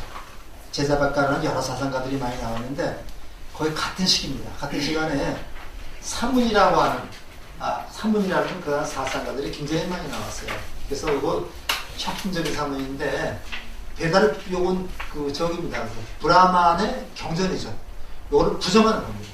요거를 부정하면서 새로운 사상들을 많이 전개했어요. 근데 이 사문 중에서도 가장 대표적인 사문이 육사외도라고 합니다. 육사외도라고 해가지고 이 외도라고 하는 말은 불교에서 다른 사상가를 불교가 아닌 다른 사상가를 외도라고 해요. 그래서 육사외도가 있는데 부처님은 육사외도에 포함되지 않습니다. 그래서 여러 사상가 사문들이 많았는데 사문들 중에서도 뛰어난 그러한 사문 6명을 육사외도라고 했다. 근데 부처님은 육사외도의 사상을 다 부정해버립니다. 부정해버려가지고 부처님이 이제 새로 주장한 그 사상이 이제 연기설이라는 얘기죠. 연기설은 바로 부처님만 주장했던 그런 사상이 되겠습니다. 그래서 이제 처음에는 알랄라깔라바라고 하는 그 사람을 찾아갔습니다. 근데 이 무소유 처정이라는 게 있고, 그 다음에 이 무소유 처정은요, 그 처가 요것이 이제 그 장소라는 얘기, 장소. 내 생각이 머무는 곳, 생각이 머무는 곳을 처라고 그래요. 그래서 그 사념처염은 내 생각이 머무는 4가지 곳을 이제 그 사념처라 해가지고, 몸과 느낌과 마음과 법이라고 얘기를 하는데, 여기서 이제 우리가 처가 마음 머무는 곳이니까 내 그 마음에 머무는 곳, 소유라고 하는 마음이 머무는 곳이 없다는 얘기죠. 그래서 여기에 보면 그런데 이 무소유 처정에 들어가면은 내 거라고 하는 그러한 생각이 없어진다는 얘기죠. 정이라고 하는 말은 이거는 생각, 깊은 생각에 잠기는 것을 정의를 해서 이거는 삼배라고 해요. 삼배라고 해가지고 아무 생각도 없이 내 마음에 물 완전히 비워버리는 그런 경지를 우리가 이제 무소유 처정이라고 하는데, 이건 이제 우리가 더 대학간에 공부해가면서 이제 보도록 하겠습니다. 근데 이 알랄라깔라마의 지도를 받고 여기 도달했어요. 도달했는데 여기 도달할 때까지는 아주 마음이 걱정고심도 편안합니다. 아무런 갈등도 느낄 수가 없어요. 근데 여기서 벗어나면 또 번민이 생기는 겁니다. 이건 완전한 깨달음이 아니죠. 내가 참선하고 있을 때는 아주 마음이 편해 그냥 행복해요. 근데 참선에서 벗어나면 다시 원위치로 돌아오는 겁니다. 이건 완전한 깨달음이 아니죠. 여기 떠난 겁니다. 떠나니까 그 다음에 우따까 라마푸따라는 사람을 찾아가니까 이건 한 단계 더 높아요. 비상 비비상 처정이라 해가지고 이거는 비상 생각도 아니고 생각이 아닌 것도 아닌 그런 경지에 머무는 것 됐는데, 요거보다는 한 단계 더 높은 경지라고 해요. 근데 여기서 들어가 보니까 내가 선정에 잠겨 있을 때는 행복한데 여기서 벗어나면 다시 또 번민이 생기는 거예요. 이것도 아니다 생각을 했던 겁니다.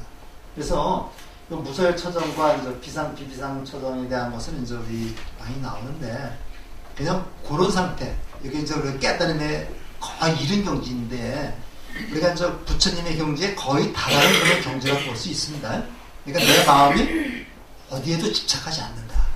이 불교에서는 이 집착이라는 걸 굉장히 생각하거든요. 이 집착하지 말라는 얘기입니다. 돈에 집착하지 말고, 명예에 집착하지 말고, 그 다음에 자기 용모에 집착하지 말고. 이 집착은 어디서부터 생기느냐? 비교하는 데 생기는 거죠. 비교하기 때문에, 나와 다른 사람을 비교하기 때문에 저 친구는 나보다 더 돈이 많다, 나보다 가정이 행복하다, 그러니까 뭐가 생기는 겁니다. 그렇게 생각을 하니까 내가 괴로운 거죠. 그러니까 그 비교를 하지 않고 집착하지 않으면 괴롭지 않다는 그런 경지로만 알아두시면 되겠습니다. 떠나게 됩니다. 그러니까 이제 어떻게 해야 돼요? 자, 요가 또는 요가가 바로 이제 불교 수행법입니다. 인도 수행법입니다. 그래서 들어오면 다시 번뇌에 빠지기 때문에 이거는 완전한 깨달음이 아니다라고 본 겁니다. 그래가지고 이제 혼자 이제 고행을 하는데, 자, 이제 고행을 하는 겁니다. 고행이라는 말 그 자체가 뭐예요? 고행이라는 말 자체가 괴로움을 시쳐놓는다는 얘기죠. 근데 이게 고행주의라 그러는데요. 고행주의라 그러는데, 이게 그런 얘기입니다. 가서 고행이라는 게 몸과 정신을 이분적으로 보는 겁니다. 몸과 정신을, 이거 정신이 영혼이라고 볼 수 있겠죠? 영혼을 이분법으로 봐가지고, 따로 봐가지고, 내가 몸을 학대하면 학대할수록 정신은 나가진다고. 이렇게 보는 겁니다. 이게 고행주의입니다. 내가 몸을 잠깐만 학대하면은 정신이 맑아진다. 정신을 맑게 해서 어떻게 되느냐? 천상에 태어난다. 이렇게 본 거거든요. 근데 사실은 우리가 이제 고행을 한다고 해서 몸을 학대하면 학대할수록 결과는 어떻게 됩니까? 그래서 자꾸만 몸에 대한 집착이 생기는 거예요. 한번 고행을 해보시면요. 네, 저도 못 해봤습니다만 이 부처님 층에 있다 보면요. 고행을 하면 할수록 자기 몸에 대한 집착이 생기는 거예요. 사실은 고행을 하기 위해서는 뭐 자기 손가락 같은 것도 막 칼로 찔러야 되고 불에 태워야 되고 그러거든요. 근데 이거 아픈 거 느끼면 안 되는 거죠. 그래서 실제로는 우리 해부스님 같은 경우는 손가락을 2개인가 이렇게 실제로 태워버린 분이 있습니다. 그래서 그분 저도 뵀는데 손가락을 태워가지고 손가락이 이 마디가 없어요. 2개인가 되죠. 그래서 그분이 아마 서울법대 다니다가 아마 출가해갖고 그런 거라고 했는데 저 수성산가 어딘가 거기 계세요. 거기. 그래서 한번 저도 뵙고 한번 법문도 들었는데 그렇다고 해서 이게 괴로움을 느끼는 건 아니에요. 안 느끼는 건 아니죠. 그래서 어떻게 고행했느냐? 요게 파키스탄의 라오르 박물관에 있는 고행상인데 요거 많이 봤죠? 파키스탄에 있습니다. 같이 한번 읽어볼까요? 나는 웹산을 먹고 있으며 웹산을 먹고도 지냈으며 하루에 한 끼, 사흘에 한 끼, 이윽고 일에 한 끼를 먹고 보름에 한 끼를 먹었다. 그래서 내 몸은 성적해졌다. 내 골격은 마치 낙타의 발 같고 내 발뼈는 마치 모든 목숨이 선사하였다. 내 백가죽은 득배에 들러뱉었기 때문에 일어서려고 하면 머리를 쳐박고 넘어졌다. 산까지는 고기가 많이 들어들었고 손바닥으로 뭘 만지면 몸에 고기 덮어나왔다. 이를 보고 사람들이 말했다. 식사했다는 웃음을 맞췄구나. 이제 그걸 보시라. 이 불서연찬이라고 했죠? 아까 요걸 붓다 차리타라고 그랬죠? 붓다 차리타나 불서연찬은 같은 책입니다. 여기 가장 오래된 부처님의 전기죠. 전기인데 이렇게 보다 보니까 여기를 학대하면 학대할수록 이게 맑아지는 게 아니라 오히려 여기에 대한 집착이 더 생긴다는 걸 우리 부처님은 아는 겁니다. 그렇기 때문에 고행을 포기했어요. 고행을 포기했다. 그래서 극단적인 곳의 고행은 다른 길이 아니라 포기를 하니까 부처님하고 같이 수행을 했던 5 비구가 있었습니다. 일설에는 숫도다나왕이 부처님을 보호하기 위해서 보낸 사람이라는 얘기도 있고 또는 부처님의 도반이라는 얘기도 있고 근데 확실한 건 모르겠습니다만은 5명이 같이 수행을 하다가 부처님이 고행을 포기하고 목욕을 하고 수사타가 준 우유죽을 갖다 받아 먹으면서 원기를 해먹겠거든요. 그러니까 이 친구들이 부처님은 타락했다. 더 이상 수행자가 아니라고 떠나버립니다. 그래서 수사 때 우유죽을 받아먹고 살았는데 수사타가 우유죽을 한 번만 준 건 아니겠죠. 그러니까 몇 번 가서 그냥 수행을 하는데 그냥 계속 가서 아마 이렇게 디렸던 모양입니다. 그래야지 말이 되죠. 한 번 먹고 그러니까 그래서 실제로 요즘에 저기 보면요 수사타의 집이라고 하는 집터가 있어요. 수사타의 집터도 있고 근데 장군의 딸이라 해가지고 굉장히 부잣집입니다. 거기 집터가 있고 거기서 멀지 않은 곳에 부처님이 수행했던 자리가 있거든요. 그러니까 수사타가 거의 매일같이 와서 이렇게 우유죽을 쏘아서 부처님한테 공양을 드렸다. 그래서 고향을 보게 하는데 수사타의 우유죽을 얻어서 기력을 회복했다. 근데 경전에는 한 번만 잡수신 것도 있습니다. 시타르타의 보살은 보리수 아래서 수행했다. 이 보리수라고 하는 나무가 원래 핏발라 나무라는 겁니다. 핏발라. 그래서 나무 이름이 핏발라라고 하는 나무거든요. 핏발라는 나무인데 이 나무 밑에서 부처님이 깨달았기 때문에 이 나무가 보리수가 됩니다. 보리라는 말이 깨닫는다는 말이죠. 이게 원래 이름이 보리수가 아니라 이 나무에서 깨달았기 때문에 이름이 보리수인가요? 인도에 가면 이 보리수가 많아요. 마찬가지 그 잎사귀가 이 손바닥만 합니다. 그 수행했다. 그러면서 이때 그 깨달음이 이렇게 되자 악마의 세 딸이 유혹했다. 근데 그 악마의 세 딸이 이제 우리가 보통 뭐 여러 가지 얘기를 합니다만은 탐욕과 성내가 어리석음이라고. 이 악마의 세 딸이 어디서 온 거예요? 악마라고 해주면 이 사실은 악마가 아니라 마왕이다. 마왕. 악마가 아니라. 마왕도 수행자인데 마왕이 세 딸이 나왔는데 마왕이 세 딸이 어디서 온 거예요? 바깥에서? 마왕이라는 사람이 바깥에 있어가지고 바깥에서 이렇게 눈을 흐리게 한 거 그렇게 한 건 불교가 아니죠. 이거는 내면 갈등입니다. 내면 갈등을 봐야 됩니다. 그러니까 마왕이라고 하는 그런 존재도 부처님의 내면 갈등으로 봐야 됩니다. 그러니까 우리가 이제 어린애들이 이제 그 내일모레가 이제 중간고사 본다. 공부를 좀 하려고 책상에 다녔는데 뭐 저기도 놀고 싶기도 하고 게임도 하고 싶은데 옆에 친구들이 나가지고 부르는 거예요. 그러면 갈까 말까 마음에 갈등이 생기죠. 우리도 그 어른들도 뭐가 있으면은 이걸 할까 갈등이 생기죠. 그러면서 내가 어떤 일을 하는데 과연 내가 성공할 수 있을까? 내가 이걸 가지고 잘하는 일일까? 이렇게 이제 우리가 이제 그 고민을 할 때가 있습니다. 부처님도 이제 이렇게 쭉 그 수행을 하는데 이게 이제 그 거의 깨달음이 이른 경지에서 자꾸만 여러 가지 갈등이 생기는 거예요. 우리 등산해 보시면 알겠지만 이제 정상 거의 다 가서 반드시 깔딱고개가 있어요. 깔딱고개가 있죠. 그 깔딱고개가 넘어가야지만 그 산에 올라가는데 항상 이제 우리가 정상에 오르게 되면요, 정상 가까운 데 가면 그거를 막는 그러한 마구니가 있어요. 요거 이제 심리적 갈등입니다. 심리적 갈등인데, 심리적 갈등을 요걸 갖다가 이제 잘 극적으로 나타내기 위해서 이렇게 이제 마음을 등장시킨 거고, 세 딸을 등장시킨 거다. 근데 부처님 남자죠. 그러니까 여자를 등장시켜야 되죠. 그렇잖아요. 여자를 그래서 되는데 여자가 이제 탐욕과 성능과 어리석은 탐진치입니다. 요걸 가지고서 부처님 마음을 흐리게 만듭니다.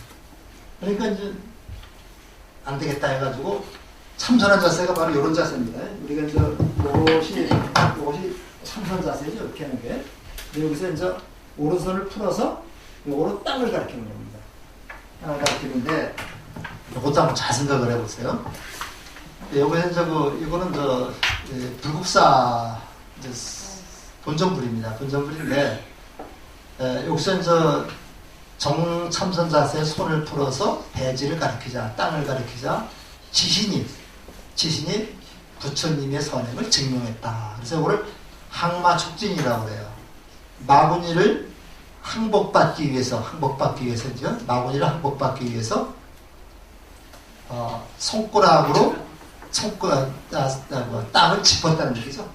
마구니를 항복받기 위해서 손가락으로 땅을 짚었다. 요걸 저걸 항마촉진이라고 말하는데, 그러니까 뭐가 나타났어요? 지신이 나타나서 당신은 깨달은 분입니다. 동요하지 마십시오. 이렇게 얘기했다. 그래서. 요것도 이제 우리가 뭐라고 보아야 되느냐면요. 진짜 지신이 나타나는 건 아니죠. 그러니까 이제 다짐. 내가 깨닫기 전에 일어나지 않겠다라고 하는 자기 다짐이라고 볼 수 있어요. 그러니까 부처님이랑 왜 갈등이 없었겠습니까? 여러 가지 갈등이 있어가지고 막 그렇게 이제 힘에는 저기 했는데 이게 정상에 오면 올수록 더 많습니다. 그런데 이때 땅을 한번 가리키면서 땅을 들면서 땅에게 맹세하는 겁니다. 내가 이런 갈등을 극복해서 반드시 깨달음을 이루어서 중생을 구제하겠다는 자기 마음의 다짐이라고 볼 수 있어요.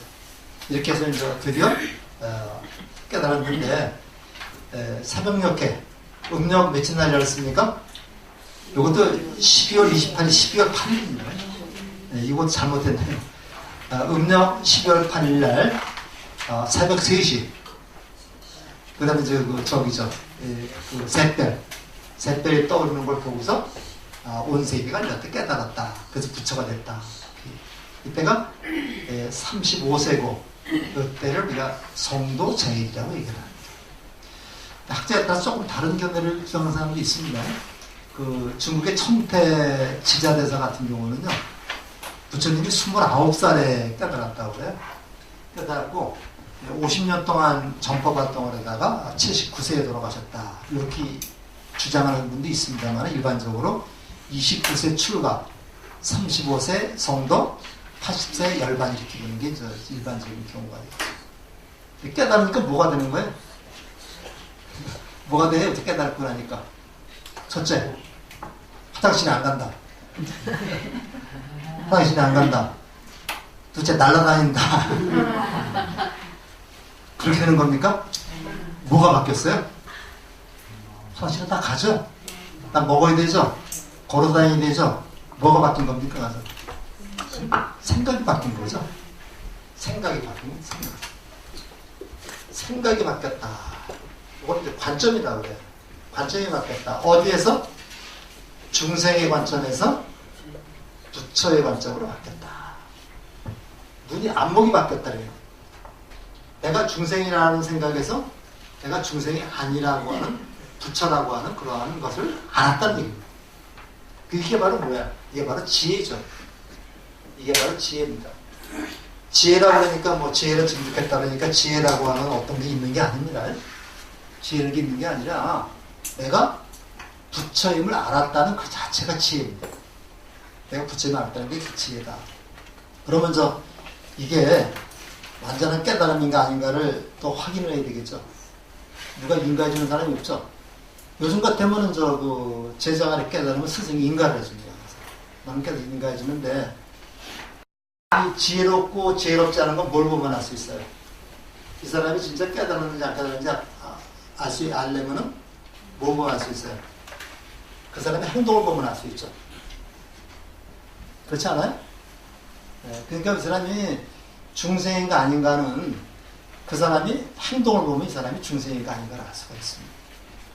그러니까 부처가 됐으니까 부처의 행동을 하겠죠. 중생이 중생의 행동을 하는 거고. 그러니까 꼭 제가 보긴 그래요. 가서 석가모니 부처님만 꼭 깨달은 건 아니죠. 수없이 많은 사람이 이런 경지까지 올랐을 거예요. 올랐었는데 제일 먼저 경지에 오른 분이 바로 석가모니라는 그런 분이고, 다른 분들은 석가모니 분이라고 하는 분의 가르침에 따라서 공부를 했기 때문에 깨달은 거죠. 그래서 우리가 이제 이렇게 보는데 중생의 관점에서 부처의 관점으로 바뀐 겁니다. 그래서 바뀌었기 때문에 우리가 이제 그 부처라고 하는 그런 그 관점을 우리가 그냥 어떻게 뭐 사람이 뭐 그다음에 날아다닌다 뭐 이렇게 보지 마시고요. 이렇게 보지 마시고 그냥 생각이 바뀌었다 이렇게 보면 되겠습니다. 그래가지고 이제 어떻게 하느냐면요. 여기 조금 더 이제 초등문명 가기 전에 이 아까 그 알랄라깔라마나 웃다까라마 붓다 그 사람들의 그 수행법에서는 어떻게 됐어요? 내가 삼매에 젖어 있을 때는 마음이 행복하고 편안했는데 그 다음에 거기서 벗어나면 괴롭다 그랬죠? 그러니까 이걸 한번 확인해야 되잖아요. 이거 확인해야 되잖아요. 그래서 이제 부처님은 49일 동안 이걸 확인을 합니다. 점검을 합니다. 40 동안 점검을 해요. 점검을 했는데 우리 스님들도 그렇습니다. 스님들도 그냥 내가 깨달았다, 득도했다 그러면 끝나는 게 아니라 이걸 보임이라고 그래요. 보임이라고 해가지고 보임이라고 합니다. 보임이라고 해가지고 깨달은 사람, 깨친 사람은 속세에 나가서 그 깨달은 행동을 합니다. 그러면서 자기가 부족한 걸 보완하는 거예요. 이거 보임이라고 하는데 부처님도 마찬가지입니다. 49일 동안을 쭉 내가 깨달은 것이 진정한 깨달음인가를 확인하는데 한 군데서만 하면 안 되겠죠.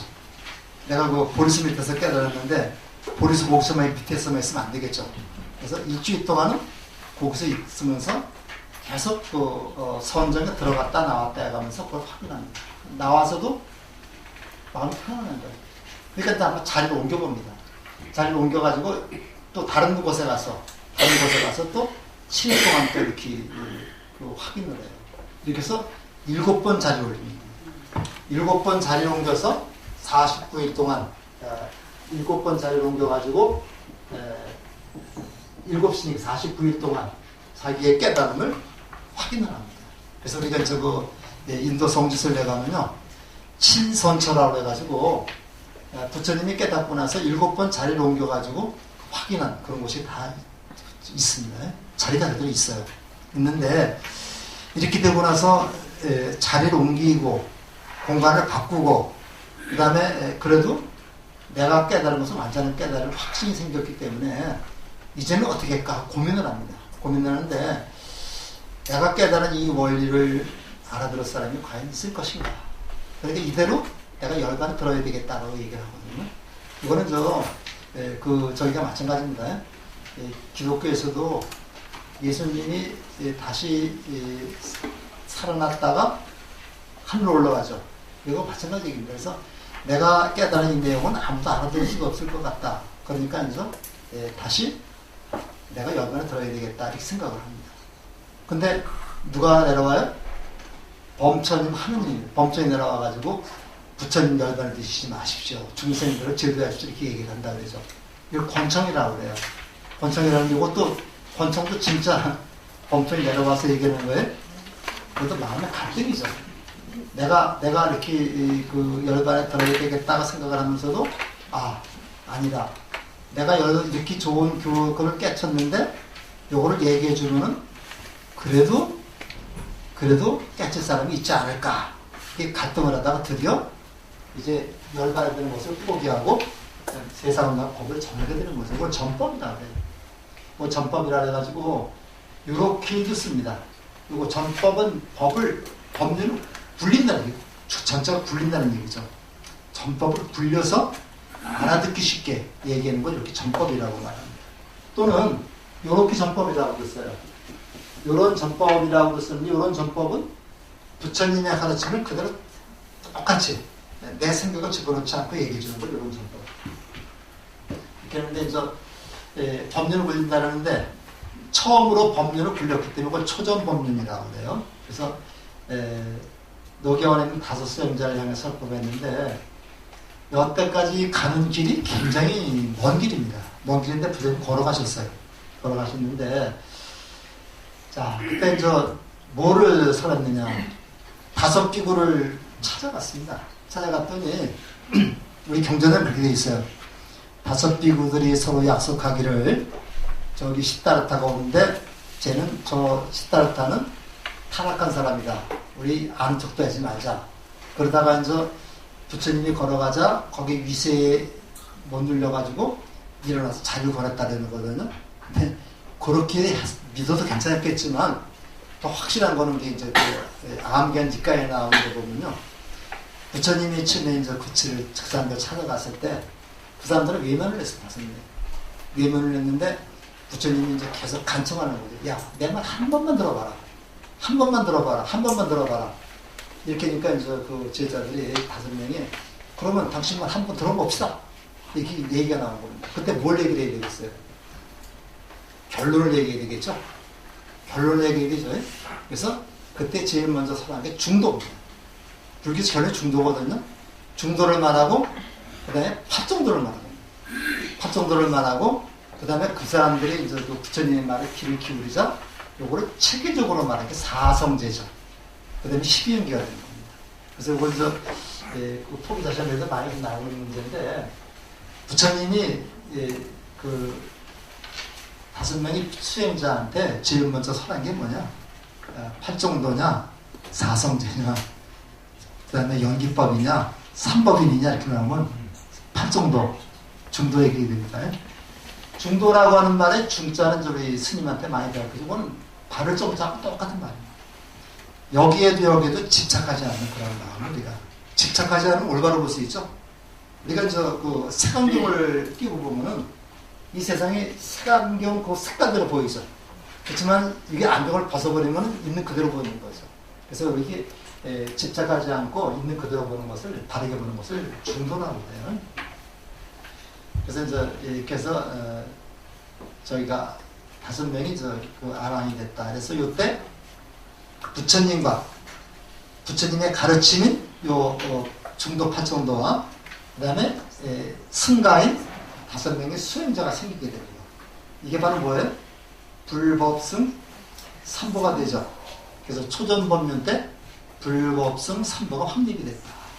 우리 그 거룩한 부처님께 귀의합니다. 그런 게 이겁니다. 그 다음에 제가 신도는 거기서 그 야사라고 하는 그 부잣집 아들이 있었는데, 야사네가 그 친구들하고 같이 이제 그 밤에 잔치를 했어요. 술을 진탕 먹고 이제 재미나게 놀았는데, 아침에 딱 일어나 보니까 여자들 그냥 그 벌거벗은 채로 막 너질러 자고, 어떤 놈은 뭐 술도 토한 놈이 있고, 냄새도 나고 아주 지저분한 거야. 그러니까 야사가 이걸 보고서 괴롭다고 이제 막 뛰쳐나왔습니다.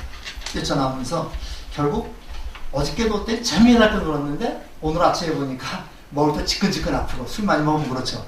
그래고 뛰어나와서 괴롭다 하니까 부처님을 만났어요. 그래가지고 부처님한테 부처님이 야사를 붙잡고 그런 이유를 가르침을 줍니다. 이렇게 야사가 출가해버려요. 머리를 깎아버리니까 나중에 그 소식을 듣고 덜더운 야사의 부모님이 왔어요. 야사의 부모님이 야사를 데리고 가려고 왔는데 벌써 머리 깎아버렸거든요. 그리고 부처님한테 말씀을 들으니까 부처님 말씀이 진리거든요. 그러니까 야사의 부모님이 부처님의 제자가 됩니다. 그래서 야사의 아버지가 최초의 남자 신도, 야사의 어머니가 최초의 여자 신도, 우바세 우바이라고 그러죠. 그 다음에 또 야사의 친구 50명이 또 찾아와요. 50명이 찾아와가지고 왜 야사가 있어야지 자기 술을 더 먹잖아요. 50명이 찾아왔는데 그 50명도 이제 야사 부처님 말씀을 듣고 다 같이 출가를 됩니다. 그래서 어떻게 됐느냐 하면서 부처님이 야사된 부처님이 설보고 최초의 세가 신도가 됐다. 그래서 이제 최초의 우바세는 야사의 아버지, 최초의 우바이는 야사의 어머니입니다. 그 다음에 50명이 이렇게 출가함으로써 이제 제자가 몇 명이 한 60명 되죠. 이게 수행 공동체가 성립이 된 겁니다. 그래서 성부가 성립됐다. 그래서 이제 이때 한 60명이 되자 부처님이 이제 제자들한테 전법 나가라. 각각 흩어져서 법을 전하라는 얘기를 합니다. 전도선언을 하게 됩니다. 그 다음에 그래서 전법. 그래서 전법을 합니다.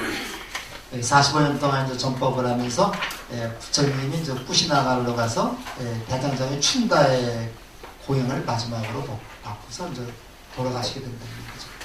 그래서 열반의 들무렵 당부 말씀이 열반문인데, 이 세상은 이처럼 덧없는 것이다. 이건 제무상이죠. 제무상이다.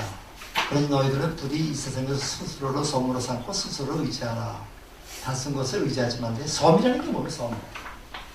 바다 가운데 있는 섬인데 파도나 바람을 피할 수 있는 곳이죠. 그래서 우리가 보통 그 인생을 고해라고 말하거든요. 고해. 인생은 이제 괴로운 바다라고 말해서, 인도 경전에는 이것이 이 바다 가운데서 안락하게 쉴 수 있는 곳이 섬입니다. 그래서 이제 섬이라고 되어 있는데, 이게 중국에 들어오면서 이게 이제 등불로 바뀌었어요. 이 무명에 반대되는 말이 등불이거든요. 그래서 요거는 바뀌어가지고 자기, 법기, 자등명, 법등명으로 바뀌었습니다. 마하아리 니빠나경이라는 거는 이건 그 대반열반경이라고 해가지고 부처님이 돌아가시기 하루 낮밤 동안을 기록한 게 대반열반경입니다. 거기 나오는 말씀인데, 스스로를 의지하고 법을 의지하라. 그 다음에 그 스스로를 등을 밝히고 법을 등을 밝히는데, 항상 그 불교에서 자등명하고 법등명이 나옵니다. 잘하는 말하고 이 법이라는 것은 부처님의 가르침을 말합니다. 이거는 내 주관이죠. 주관인데, 모든 행동을 할 때 항상 부처님의 가르침을 기본으로 삼아서 규범을 합니다는 얘기죠. 부처님의 가르침에 의지해서 행동을 하되 내가 옳다고 생각할 때 행동하는 얘기예요. 조금 맹목적으로 믿으라는 얘기가 아닙니다. 그래서 우리가 이제 자등명, 법등명은 내가 주관적으로 판단해서 행동을 하되 그 행동의 기준은 법에 의해서 하는 거예요. 우리가 그 담는 것처럼 이것은 부처님 말씀이니까 무조건 따르라는 얘기가 아닙니다. 그래서 이제 우리가 그 보면은 그 부처님이 이제 그 이렇게 악번 제자를 갖다 분들어 갔을 때 제자가 일어나서 절을 하려고 그래요. 부처님한테. 그러니까 부처님 그런 얘기를 합니다. 이 썩은 문드러질 내 몸에 왜 절을 하느냐? 절하지 말아라. 그러고서 이제 그 서른 개 나옵니다. 그러니까 부처님은 자기가 가르침이 무조건 옳다. 내 가르침에 따르라는 그런 얘기를 하지 않았습니다. 내가 옳다고 생각하는다 공부를 행동을 하되 반드시 기준은 법에 따라서 해라. 기준을 벗어나지 말라는 얘기입니다. 그러니까 우리가 어떻게 해야 되겠어요? 내가 스스로 공부하고 지혜롭게 행동을 하되 이 행동이 부처님의 가르침에 어긋나는가 어긋나지 않는가를 항상 견주어보라는 뜻을 볼 수 있습니다. 그래서 마지막에 눈을 감으실 때 이렇게 얘기했습니다. 모든 것은 변한다. 게으름 다시 피우지 말고 정진하라. 이걸 우리가 한문으로 얘기하면 재행무상입니다. 재행무상. 이건 불방일 정진이라고 해요. 불방일 정진이라고 해가지고 이게 굉장히 많이 쓰는 말인데 한문으로 하면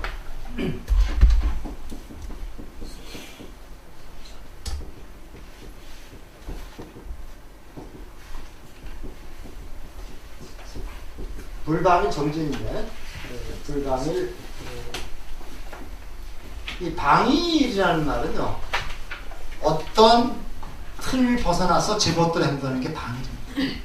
어떤 원칙을 벗어나서 제멋대로 행동하는 걸 방일이라고 그러니까 불방일이라는 말 내가 행동하되 원칙을 벗어나지 말아라. 원칙을 벗어나지 않는 한도 내에서 열심히 노력해라. 그래서 오늘 우리가 부처님이 딱 눈을 감으시 직전 하신 말이 이 말씀입니다. 제자들한테 원칙을 벗어나지 말고 내 가르침을 항상 기준으로 삼아서 열심히 수행하라. 이런 말씀을 하고 돌아가셨다고 하죠. 그래서 여기 부처님의 마지막 말씀으로 해가지고 이걸 부처님의 유훈이라고 얘기를 합니다. 그 다음에 이제 조금만 더 하겠습니다. 그다음에 이제 완전히 열반에 드셨다. 그리고 이제 음력 2월 15일. 여기 이제 열반상인데 여기 이제 그 인도 부시나가라에 있는 그 열반상입니다. 이제 이렇게 근데 이거 열반상을 보는 각도에 따라서 여러 가지 모습을 보인다고 해요. 근데 실제로 여기 가서 이렇게 열반상을 딱 보게 되면 굉장히 마음이 숙연해집니다. 이렇게 돌아가셨는데 앉아 돌아가신 거 아닙니다. 그래서 이제 우리가 가끔 스님들 보면 이제 뭐 앉아 돌아가시면 뭐 녹아놓고 그러는데 앉아 돌아가신 거 들어서 돌아가셨습니다. 그다음에 저 10대 제자가 나오는데 이제 여기 제일에 살이 붙다. 그다음에 못 갈라나 두 제자가 가장 뛰어난 제자죠. 마하카사파는 저 나중에 부처님의 적통을 계승했다는 그런 분이고요. 부처님 돌아가시고 나서 이제 마하카사파가 중심이 돼 부처님의 경전을 거집을 합니다. 이렇게. 그다음 안 한다는 데 부처님의 시자 보시면 25년 동안 시자 노릇을 했습니다. 라울라는 이제 부처님의 친아들인데 이분이 이제 이 사람이 이제 어려서 출발해가지고 좀 우리 아버지가 부처님이니까 대빵이니까 조금 좀 건방지게 굴었던 모양이에요. 그러니까 이제 부처님이 불러다가 그 물을 떠오라 그랬어요. 떠오라 그래서 이제 그 물로다가 당신의 발을 씻게 했습니다. 라울라야 내 발을 씻어서 나와니까 발을 씻고 그거를 물을 버렸습니다. 땅에다 버린 다음에 나올래 그래서 이 물을 다시 배아에 담아봐라. 담을 수 있겠어요? 그러면서 이제 훈계를 했습니다. 훈계를 이제 그다음부터 라울라가 느끼는 바가 있어가지고 미행이라는 말은 드러나지 않게 행동한다는 얘기죠. 드러나지 않게 좋은 일을 많이 한다. 그래서 미행제일로 이렇게 꼽고 있습니다. 그다음에 이제 빨리 천안제일 안 누르다는 요것은 그 왕족인데 땀빌라 왕족인데 굉장히 그 부처님이 게을렀습니다. 그러니까 부처님이 법문하실 때 졸았어요. 졸으니까 이제 부처님이 좀 야단을 쳤더니 자기 이제 동생 뻘되니까 야단을 쳤더니 다시는 잠을 안 잤습니다. 그래서 눈이 멀어버렸습니다. 그래서 그 육안은 멀었지만 천안 지혜의 눈으로 다 세상을 봤다 그래서 천원지혜라고 그러죠. 이런 분들이 있습니다. 그 다음에 제 비구니도 또 있습니다. 우바세. 그래서 그 비구니, 우바세, 우바이도 있는데 우리가 그 경전에 보면은 비구니 10대 제자도 있고 우바세 10대 제자도 있고 우바이 10대 제자도 있고 그렇습니다. 그럼 여자신도 뭐 쭉 나오는데 그냥 한번 그냥 나중에 또 계속 얘기가 나옵니다. 그 다음에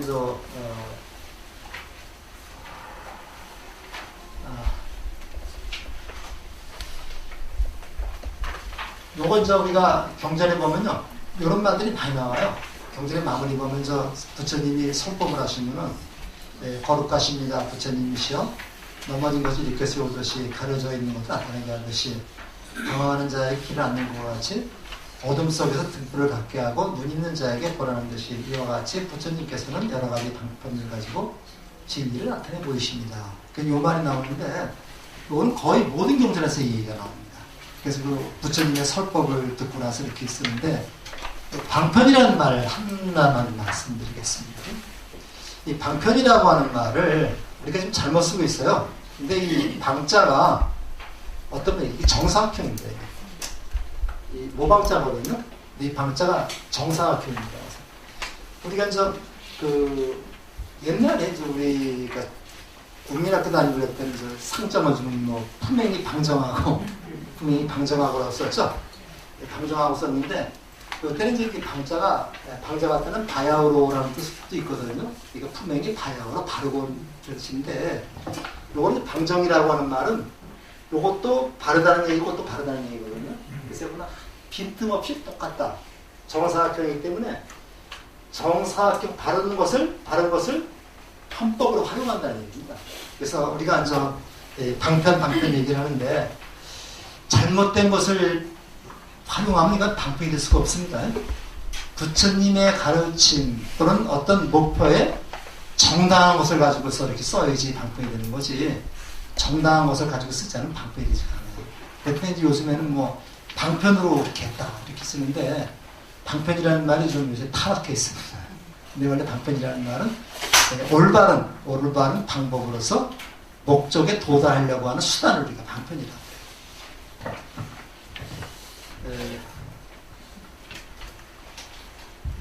자, 부처님은 남녀노소 신분을 같이 해놓고 45년 동안 지혜와 자비 법문으로 깨우침을 열어주고 이끌어주신 분이고 특히 지혜보다 더 중요한 게 실천입니다.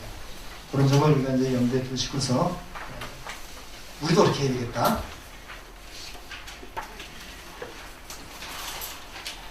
자, 부처님의 생애를 기록한 책은 굉장히 많습니다. 많은데 우리도 조계종 포교원에서는 그 기본 표준 부처님의 생애가 하나 있어요. 있는데 그래서 불교대학 대학반에서는 그 부처님의 생애가 필수 과목이 돼가지고 대학반에서는 12주 동안 석 달 동안 부처님의 생애만 가지고 이렇게 하는 게 있습니다. 그때 더 자세하게 부처님의 설화까지도 한번 포함해서 이렇게 말씀을 드리도록 하고요. 지금 대학반에서는 부처님의 생애하고 불교 개론을 지금 12주 동안 지금 하고 있습니다. 그때 대학반에 들어와셔서 하시도록 하고 오늘은 간단하게만 소개를 했는데 특히 다른 것보다도 부처님의 탄생계는 우리가 좀 잘 기억을 해주시면 좋겠습니다. 다음 시간에는요 16일간은 쉽니다. 16일 쉬고 다음 시간에는 5장하고 6장 한번 두 개를 한번 해보도록 하겠습니다. 1장으로 지켜야 할 교육과 윤리, 그 다음에 시행 방법 이런 걸 한번 좀 같이 공부할 시간을 갖고 오늘은 5분인데요. 한 5분 지났습니다. 이거를 마치는 방향으로 하겠습니다. 그리고